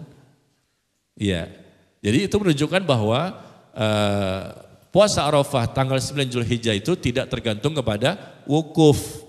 Karena wukuf belum ada pun sudah ada puasa duluan. Dan ketika itu pun Rasul tidak tergantung kepada wukuf di Arafah. Karena beliau berdasarkan hilal menentukan tanggal 1 Zulhijjahnya berdasarkan ru'yahnya penduduk Madinah. Itu yang kedua. Ya, yang ketiga andai kata di Saudi itu nggak ada wukuf, mungkin ada terjadi peperangan dan itu pernah terjadi, ya pernah terjadi peperangan dan lain-lain sehingga tidak ada wukuf. Apakah kita nggak bisa puasa Arafah? Bisa. Bagi kaum muslimin yang lain bisa berpuasa Arafah meskipun di wukuf tidak ada karena peperangan atau diambil alih oleh musuh-musuh Islam. Sebagaimana orang Syiah pernah merebut Hajar Aswad dan mereka pindahkan ke Mesir. Ya, jamaah haji banyak dibunuh di sana pada waktu itu. Mereka berhasil menguasai Mekah dan mereka bunuh jamaah haji dan wukuf pun tidak ada di sana selama beberapa tahun.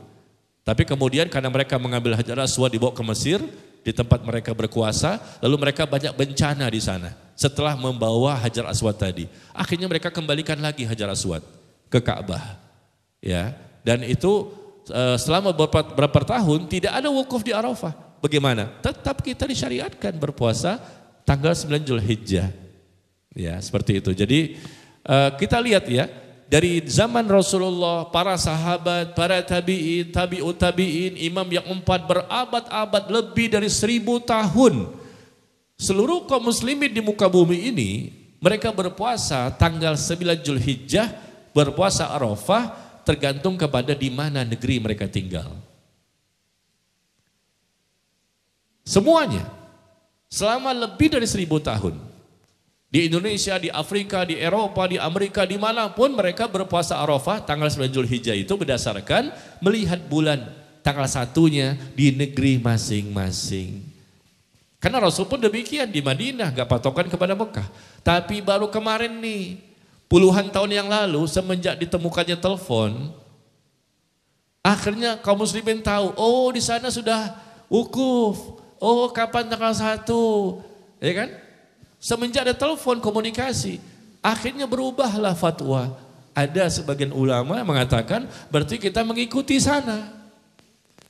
Kan baru berapa tahun belakangan ini, akhirnya kita mengikuti Arafah. Lah selama ini lebih dari 1000 tahun, kaum muslimin gak ada handphone, gak ada telepon, semua masing-masing negeri melihat, Indonesia melihat, ya Saudi melihat sendiri. Saudi pun belum ada juga pada waktu itu. Ya, masih kota-kota, Mekah, Madinah masing-masing sendiri-sendiri, di Irak masing-masing menentukan puasa Ramadan juga demikian. Ya, menentukan 1 Syawal juga demikian. Nah, dari sinilah pendapat yang saya anggap lebih kuat ya, adalah kita kembali kepada negeri kita masing-masing untuk menentukan puasa Arafahnya kita. Jadi bukan tergantung wukuf di Arafah, karena bisa jadi berbeda tanggalnya. Seperti sekarang kan, Saudi itu katanya saya dengar tanggal 16 Juni. Dan mereka itu tanggal 1-nya kemarin. Kita baru hari ini. Mereka kemarin tanggal 1-nya. Berbeda. Enggak masalah perbedaan itu. Oh nanti kan puasa Arafahnya gimana? Enggak masalah. Orang yang berada di sana berarti mengikuti di sana. Orang berada di sini berarti mengikuti di sini. Ya, karena apa? Karena memang begitulah Rasulullah dan para sahabat melakukannya, dan kaum muslimin berikutnya selama berabad-abad, lebih dari 1000 tahun. Baru kemarin nih puluhan tahun semenjak ditemukannya telepon, barulah ada pendapat hendaknya kita samakan. Gara-gara kita beda cuma 4 jam katanya. Ya, di sana jam 12 siang mulai wukuf, di sini kita jam 4 sore. Kan ketemu tuh, padahal jam 4 sorenya cuma sampai jam 6, kita 2 jam doang ketemunya. Ya demikian ya, jadi kita lihat bahwa sejarah dulu, tahun kedua Hijriyah itu sudah disyariatkan puasa Arafah, meskipun haji belum ada. Kemudian Rasulullah juga berpuasa Arafah berdasarkan tanggal 1-nya menentukan itu berdasarkan ru'yah melihat bulan di kota Madinah, tidak di kota Mekah. Karena kalau para sahabat disuruh ke sana bolak-balik 2 minggu dan sudah habis waktunya. Ya, kemudian juga ini diamalkan oleh kaum muslimin selama berabad-abad sampai hari ini ya. Dia itu menunjukkan bahwa insya Allah puasa Arafah kita berkaitan dengan tanggal 9-nya, bukan berdasarkan wukufnya.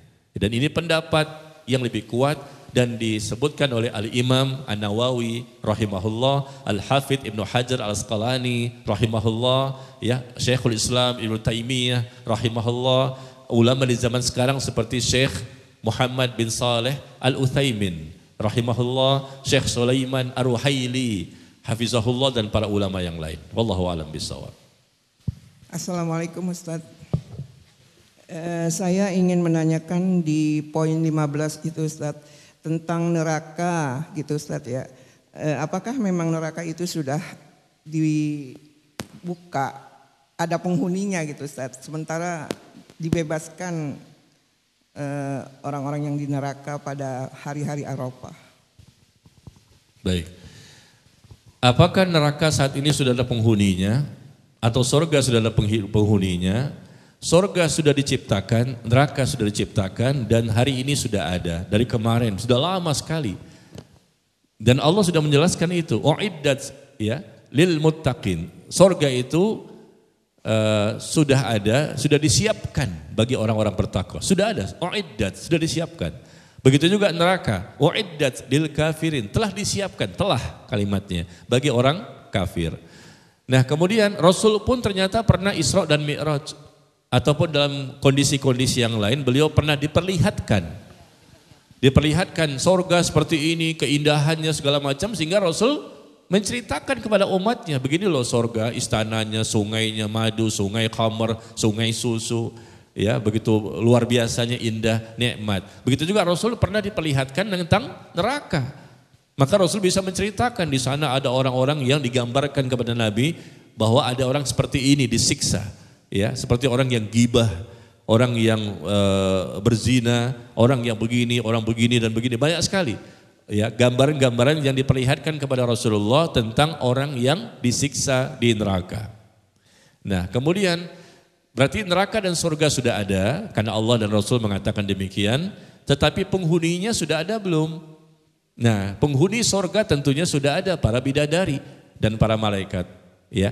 Dan kemudian manusia, kalau kita bicara manusia saat ini berada di dunia dan yang sudah mati berada di alam kubur, alam barzakh. Nah, kita tahu di alam kubur ini bertahan sampai datangnya hari kiamat. Nah, setelah hari kiamat manusia dikumpulkan di padang mahsyar. Lalu melewati fase berikutnya yang sangat panjang ya. Ada dihisapnya amal, ditimbangnya amal, menuju telaga Al-Kautsar, melewati jembatan Sirat, jembatan yang lebih tajam dibandingkan pedang dan lebih halus dibandingkan rambut. Melewati lagi jembatan Qantarah, di situ dikisos amal-amal. Kemudian berikutnya ujungnya surga atau neraka. Jadi lama di perjalanan manusia menuju surga dan neraka. Saat ini mereka belum ke sana, masih di dunia atau di alam kubur. Nah, tapi surga dan neraka sudah ada. Nah, kemudian surga dan neraka sudah ada, tapi sudah dinikmati oleh sebagian manusia. Meskipun perjalanannya hakikatnya dengan roh dan jasad nanti masih belakangan. Ya, kita belum dibangkitkan kan? Tapi sudah ada sebagian manusia yang sudah merasakan adanya surga dan neraka itu di mana? Di alam kuburnya. Disebutkan di hadis bahwa orang yang mendapatkan nikmat kubur, maka dibukakan baginya pintu sorga. Dan dia bisa melihat sorga setiap pagi dan petang. Bagi orang yang mendapatkan nikmat kubur, maka dia dipakaikan pakaian dari sorga. Dan berhembus angin wanginya aroma sorga itu sampai ke kuburnya. Ya begitu. Dan orang yang bagi yang mati syahid, maka mereka bisa berada di sorga, ya mereka sudah berada di dalam kubur ya, tapi roh mereka berada di tembolok burung berwarna hijau. Roh mereka itu dimasukkan ke burung dan bisa terbang di sorga itu kemana saja yang mereka inginkan. Orang yang mati syahid mendapatkan keistimewaan seperti itu. Roh mereka di dalam burung yang tembolok berwarna hijau dan burung itu membawa mereka berkeliling sorga sesuai dengan keinginan mereka. Hakikatnya mereka masih di alam kubur. Rohnya tadi, ya, secara roh dan jasad nanti belakangan. Tapi rohnya sudah merasakan nikmatnya sorga itu. Ketika mereka bisa memandang sorga, melihat sorga setiap pagi dan petang. Diberikan pakaian dari sorga, berhembuslah angin sorga kepada mereka di kuburnya. Tapi untuk yang mati syahid disebutkan di hadis, ya mereka bisa terbang kemana saja di sorga itu. Meskipun mereka hakikatnya belum melalui tahapan dibangkitkan pada hari kiamat. Tapi mereka ruhnya dimasukkan ke tembolok burung yang berwarna hijau. Ini semua masalah gaib, kita nggak tahu. Tapi karena hadisnya ada ya sudah kita imani. Ya saya pun belum pernah juga ke sana. Belum pengalaman juga saya. Tapi karena ada ayat, ada hadis, ya sudahlah sami'na wa ata'na, kami dengar, kami taat. Sami'na wa ata'na, kami dengar, kami taat. Selama hadisnya sahih, nah seperti itulah kondisinya. Berarti sudah ada penghuni sorga itu dari manusia-manusia, diantaranya adalah orang-orang yang Allah izinkan sebagaimana orang mati syahid tadi. Mereka dengan ruh mereka dimasukkan ke tembolok burung berwarna hijau dan mereka bisa terbang kemana-mana yang mereka kehendaki. Tapi nanti nikmat yang sebenar-benarnya dengan zahir dan batinnya, roh dan jasad nanti ketika mereka sudah melewati fase-fase semuanya. Nah begitu juga orang yang mendapatkan siksa kubur. Mereka berada di mana? Di alam kubur. Tapi disebutkan bahwa salah satu bentuk siksa kubur adalah diperlihatkan neraka kepada mereka setiap pagi dan petang. Salah satu ya bentuk siksa kubur. Diperlihatkan neraka setiap pagi dan petang. Bagaimana down itu? Ini tempatmu yang kamu akan tempati nanti. Dia masih di alam kubur tapi sudah diperlihatkan ini tempatmu. Sebagai bentuk bagaimana orang itu bingung kan, gelisah, galau selama sekian lama sampai mereka dibangkitkan, diperlihatkan. Kemudian dipakaikan pakaian kepada mereka dari neraka. Orang yang mendapatkan siksa kubur diberikan pakaian kepada mereka dari pakaian api neraka. Dan berhembuslah angin panasnya api neraka itu masuk ke kuburan mereka. Nah ini diantaranya yang kita ketahui dari hadis-hadis yang sahih. Berarti seperti itu yang kita imani ya. Demikian. Wallahu a'lam bishawab. Ustadz izin menanyakan yang di Zoom ya Ustadz. Bismillah untuk Ustadz, semoga selalu dalam rahmat Allah. Izin bertanya, berkurban itu sunnah muakkad dan ada ulama yang mewajibkan. Bagaimana untuk orang yang masih memiliki hutang karena kebutuhan, yang mana lebih utama? Membayar hutang atau menyembelih kurban pada saatnya? Lalu apa boleh kambing yang dibeli dengan uang istri, dan apa boleh kurbannya tersebut atas nama suaminya, dan pahalanya tersebut apa suami dan istri juga mendapat Ustadz? Iya. Yang pertama, orang yang punya hutang dan belum bayar. Hutangnya kapan dibayar? Apakah pada saat itu dekat-dekat waktu? Kalau memang dia punya hutang maka harus didahulukan hutangnya. Ya, tidak boleh mereka berkorban karena wajib untuk membayar hutang. Ya. Wajib hutang dulu didahulukan. Karena berkorban itu bagi yang mampu kan. Kalau dia punya hutang berarti dia nggak mampu. Apalagi hutang itu wajib dibayar di tanggal 10 Zulhijjah. Misalnya tanggal 10 Zulhijjah, tanggal 9, tanggal 11 harus bayar. Nah jadi jangan dahulukan korban, hutang dulu yang mesti dibayarkan ya. Kecuali barangkali ini hutangnya masih setahun yang akan datang. Janjinya itu akan dilunasi setahun yang akan datang, masih lama kan? Ya udah korbannya dulu. Yang penting kita punya planning ya, prediksi bahwa nantinya insya Allah bisa dibayar. Atau mungkin hutang ini masih 3 bulan lagi, masih lama. Ya kita sudah punya planning, perencanaan bahwa hutang saya insya Allah bisa kebayar. Sekarang saya dahulukan korban dulu. Karena hutang memang harus dibayar, jatuh temponya masih lama misalnya. Tapi kalau memang waktu-waktu dekat ini, sebelum dan sesudah atau pas hari hanya, maka jangan dahulukan korban, dahulukan untuk membayar hutang. Karena memang orang berhutang itu adalah orang-orang yang biasanya tidak mampu dia untuk bisa berkorban. Karena hutangnya mungkin sesuai dengan harga hewan korbannya atau mungkin lebih dari itu. Ya demikian. Kemudian bolehkah kita berkorban dengan berhutang? Orang gak punya hutang. Cuman dia pengen berkorban. Lalu dia boleh nggak berhutang? Dia pinjam sama temannya, pinjam dong 5 juta. Nanti di awal bulan saya ganti dengan gaji saya. Ini kan bulan apa nih? Bulan Juni kan? Ntar saya ganti deh insya Allah bulan Juli nanti awal bulan gaji saya tuh 30 juta loh. Ya, saya pinjam dong 5 juta. Misalnya demikian, dia pinjam. Nanti awal bulan saya ganti. Boleh nggak beli korban dengan cara meminjam? Boleh, ya, boleh meminjam silakan, tapi nanti awal Juli tetap harus diganti dan dibayar. Tapi sebetulnya dia tidak wajib, karena dia termasuk orang nggak mampu kan, tapi dia paksakan dirinya untuk meminjam. Nah, kalau ditanya boleh atau tidak, ya boleh-boleh saja, nanti kan bisa dibayar ya. Tapi masih koma ya, belum titik. Orang yang pinjam duit tadi, meskipun dia mungkin mampu insya Allah di awal bulan dapat gaji dari pekerjaannya, tapi sebaiknya jangan dilakukan. Kenapa? Karena bisa jadi tanggal 17 besok dia berkorban, tanggal 20 dia mati. Tanggal 17 Juni besok dia berkorban nih, alhamdulillah nanti kan di awal bulan, awal Juli. Belum sampai awal Juli udah mati duluan. Berarti mati dalam kondisi sedang hutang, matinya kan gawat itu. Dikhawatirkan mendapatkan siksa kubur. Rasul nggak mau mensolatkan jenazah sahabat yang mati dalam kondisi punya hutang. Rasul aja mengecam, nggak mau mensolatkan meskipun disolatkan oleh sahabat yang lain. Hati-hati ini. Ya, jangan sampai kita mati dalam kondisi punya hutang, segera bayar. Ya, hukum asalnya boleh tadi. Tapi kan takutnya belum sampai awal Juli ternyata mati. Mati dalam kondisi punya hutang.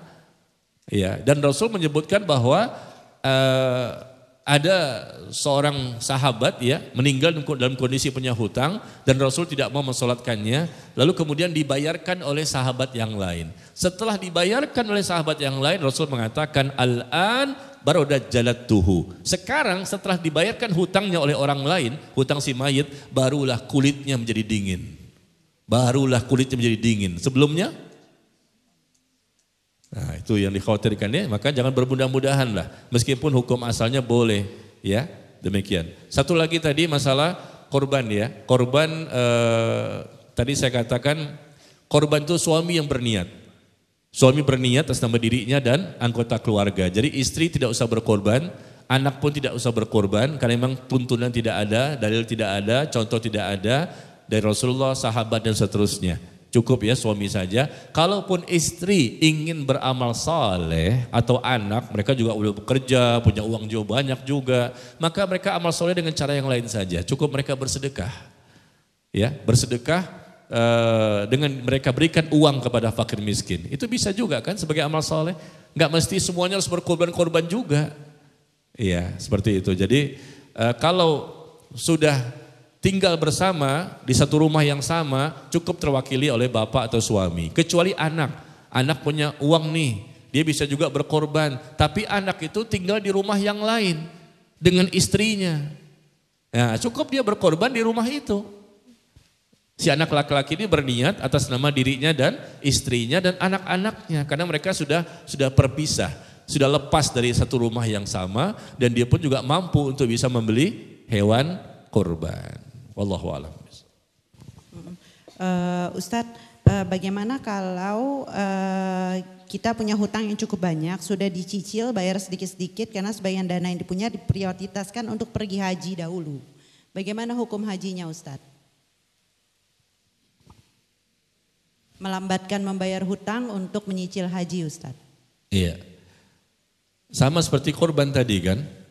Kalau memang membayar cicilan hutang itu masih lama, jatuh temponya, dan kita punya prediksi yang kuat bahwa kita mampu setelah pulang haji untuk bisa bayar hutang, maka kita boleh haji kita dahulukan, hutang belakangan.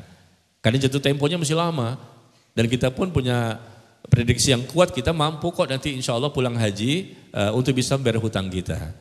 Tapi kalau memang jatuh temponya sebentar dan jumlahnya apalagi besar, maka jangan dahulukan haji. Karena haji itu wajib kan bagi yang mampu.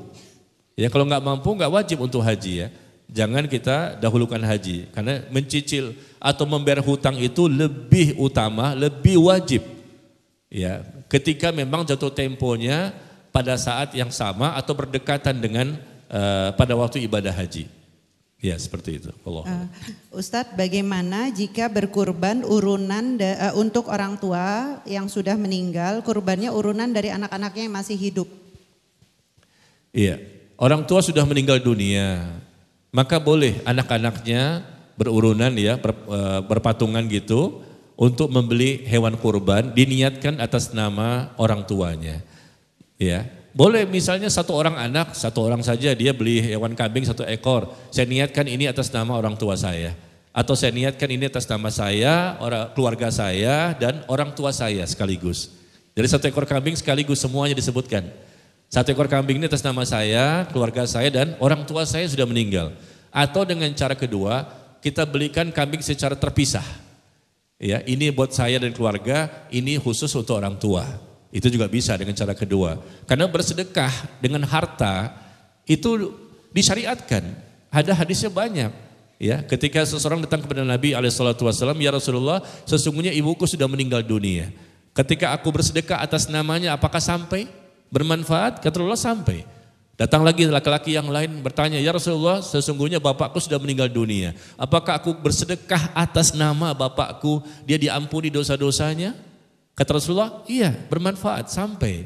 Nah, kalau bersedekah harta ini sepakat para ulama semua bahwa bermanfaat untuk orang tua. Nah, bersedekah harta ini mungkin bisa dengan uang langsung kita berikan kepada fakir miskin, atau kita berikan Al-Quran, wakaf di masjid, atau kita berikan untuk pembangunan masjid yang kita niatkan, ya pahalanya untuk orang tua kita, atau kita berikan hewan kurban, ini semuanya sama saja ya.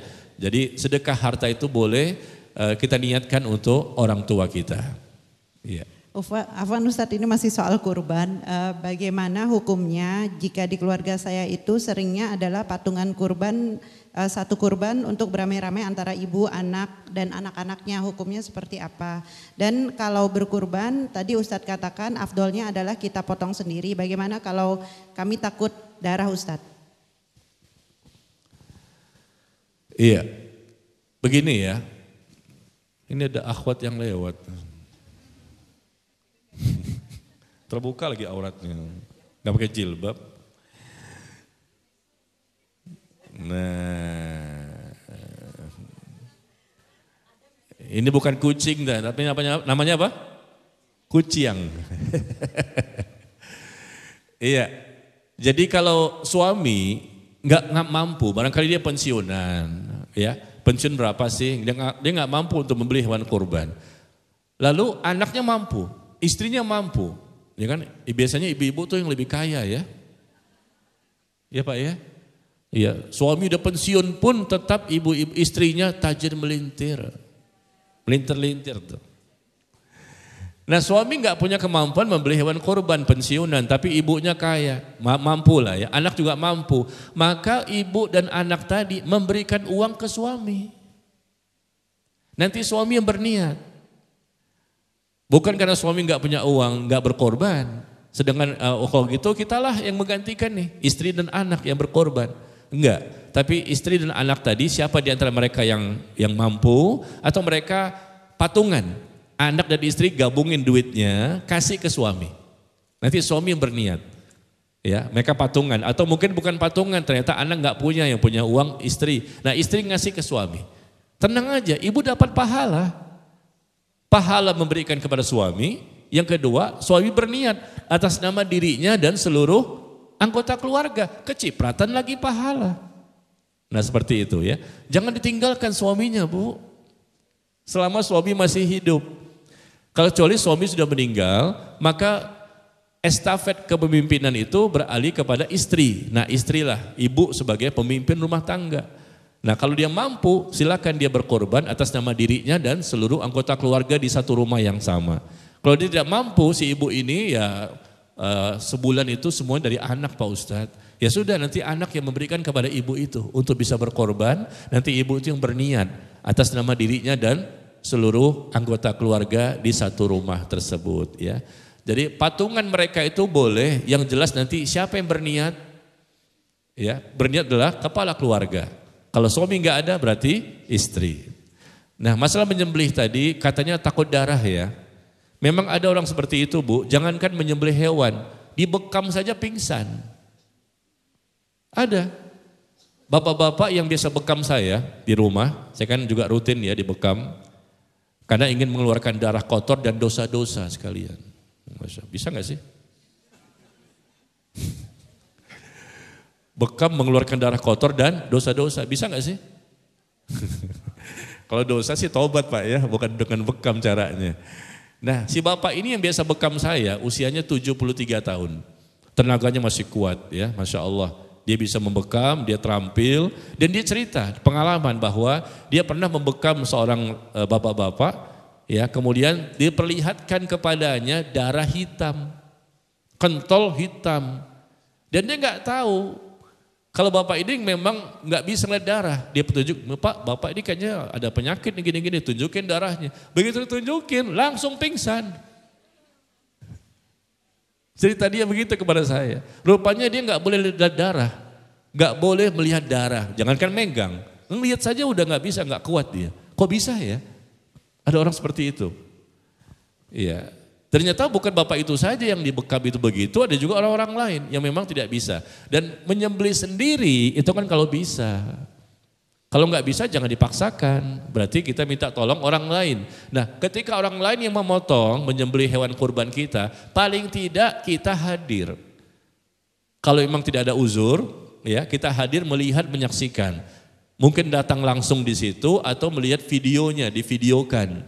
Ya, kita lihat videonya, ada fotonya, ya langsung. Nah, sehingga meyakinkan kita bahwa hewan kurban sudah disembelih. Nah, kemudian kita juga kalau memang hadir di situ, nggak bisa menyembelih, paling tidak kita hadir, kita bisa berdoa, kemudian kita bisa mengambil jatah kita sebagai orang yang berkorban untuk kita sendiri, atau kita bisa ambil juga untuk kita bagikan kepada yang lain, ya sebagai hadiah atau sedekah. Demikian.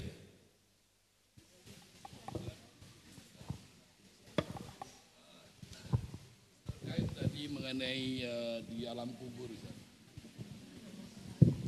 Terkait dengan tadi dijelaskan mengenai di alam kubur. Saya ingin bertanya di surah Yasin ayat 52. Saya bacakan terjemahnya. Bismillahirrahmanirrahim. Mereka berkata, celakalah kami.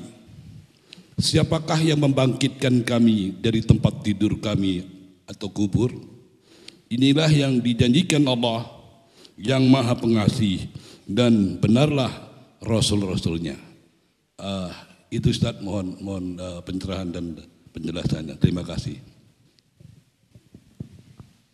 Iya. Baik, ini sebetulnya enggak sesuai tema kita ya, tapi enggak apa-apa karena berkaitan dengan penjelasan saya tadi. Kita bisa lihat di surat Yasin ayat ke-52. Surah Yasin, surah ke-36, ayat ke-52. Ya, karena ada ucapan di sini mereka berkata, aduhai celakalah kami. Siapakah yang membangkitkan kami dari tempat tidur kami, yaitu kubur? Siapakah yang membangkitkan kami dari tempat tidur kami, yaitu di kubur? Karena mereka berada di sana, lalu mereka dibangkitkan. Dan mereka mengatakan yang membangkitkan kami dari tempat tidur kami. Loh, mereka tidur berarti Pak Ustadz. Katanya disiksa. Katanya nikmat kubur. Siapa yang membangkitkan kami dari tempat tidur kami? Memang kalau kita baca terjemahan itu, langsung kita akan bingung. Kok tidur? Ya, tapi begitu kita baca tafsir, nah tafsir itu kan penjelasan dari terjemahan, baru kita paham. Ya, ternyata disebutkan oleh sahabat Rasul yang bernama Ubay bin Ka'ab, dan juga para tabi'in yaitu Khaythamah, Mujahid, Hasan dan Qatadah. Makna tidur dalam ayat tersebut adalah tidur sebentar sebelum dibangkitkan dari kubur. Jadi setelah terjadinya hari kiamat, ya, sebelum dibangkitkan dari kubur mereka tidur sebentar. Ini tafsirnya dari para sahabat. Begitu juga Qatadah berkata, tidur ini di antara dua tiupan. Tiupan pertama sama tiupan yang kedua. Tiupan sangkakala kan dua kali. Tiupan pertama dihancurkan langit dan bumi beserta isi-isinya.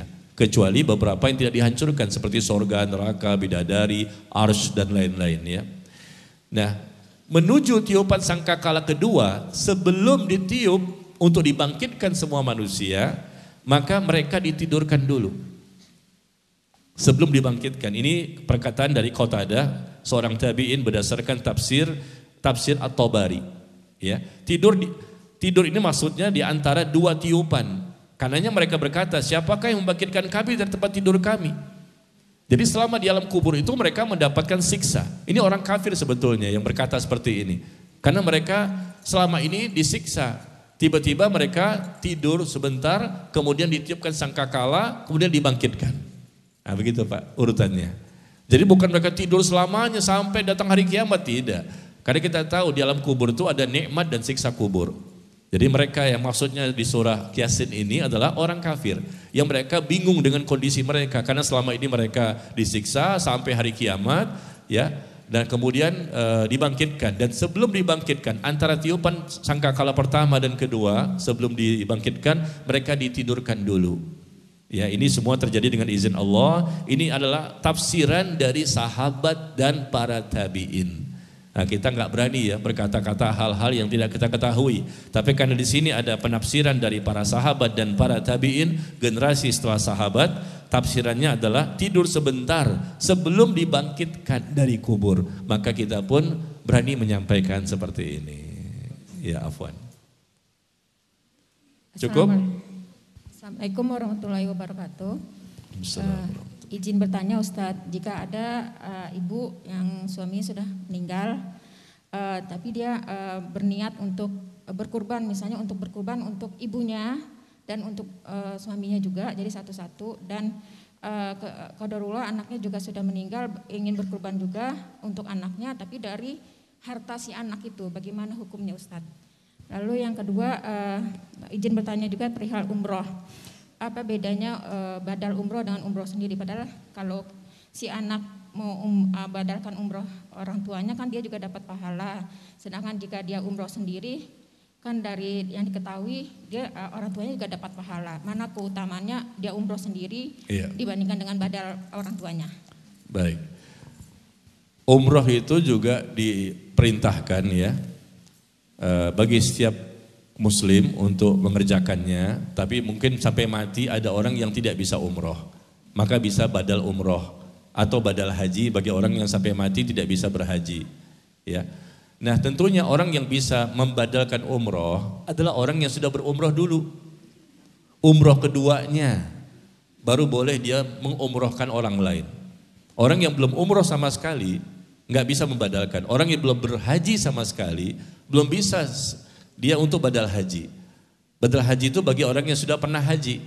Nanti di tahun depannya berangkat lagi. Dengan niat untuk badal haji. Dengan niat untuk menghajikan orang lain. Siapa yang dia inginkan? Silakan orang tuanya atau siapa misalnya. Nah seperti itu ya. Nah ketika dia badal haji atau badal umroh, berarti kan dia sudah pernah haji dan umroh sebelumnya. Nah kemudian kalau dia membadalkan juga, tetap dia mendapatkan pahala. Ya, karena haji yang kedua atau umroh yang kedua ini ternyata niatnya untuk badal. Tapi tetap saja yang membadalkan itu yang sudah pernah haji dan umroh ya, dia akan mendapatkan juga pahala dan pahala juga didapatkan oleh orang yang dia badalkan. Karena itu merupakan amal saleh yang syariatnya ada, hadisnya ada, dan ini pendapat jumhur ulama ya mayoritas bahwa badal haji itu memang disyariatkan. Karena pernah terjadi di zaman Rasul sallallahu alaihi wasallam seorang sahabat yang dia berhaji tapi berniat untuk orang lain, untuk saudaranya. Maka Rasul mengatakan, apakah engkau sudah pernah haji duluan? Belum. Kalau begitu, kamu haji untuk diri kamu dulu, baru kamu haji untuk orang lain. Ya, nanti itu bermanfaat untuk orang lain. Karena itu merupakan sedekah, ya.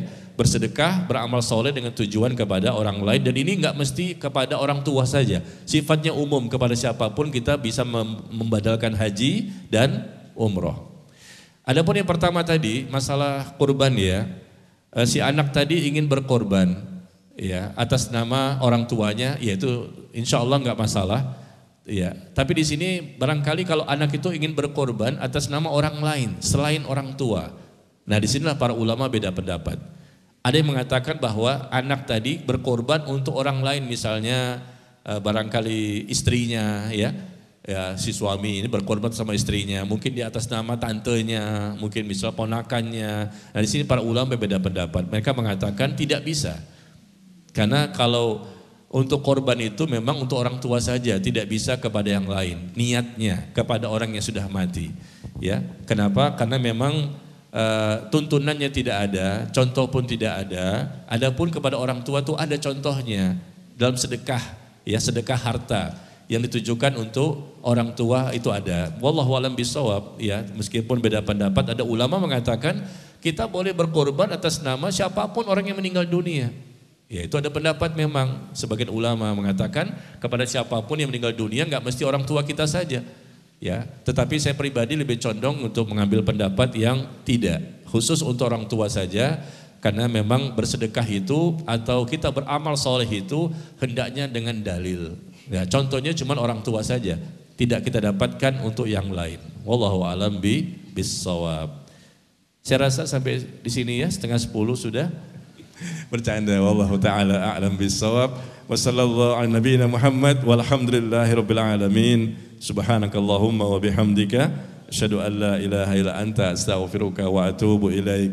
Wassalamualaikum warahmatullahi wabarakatuh.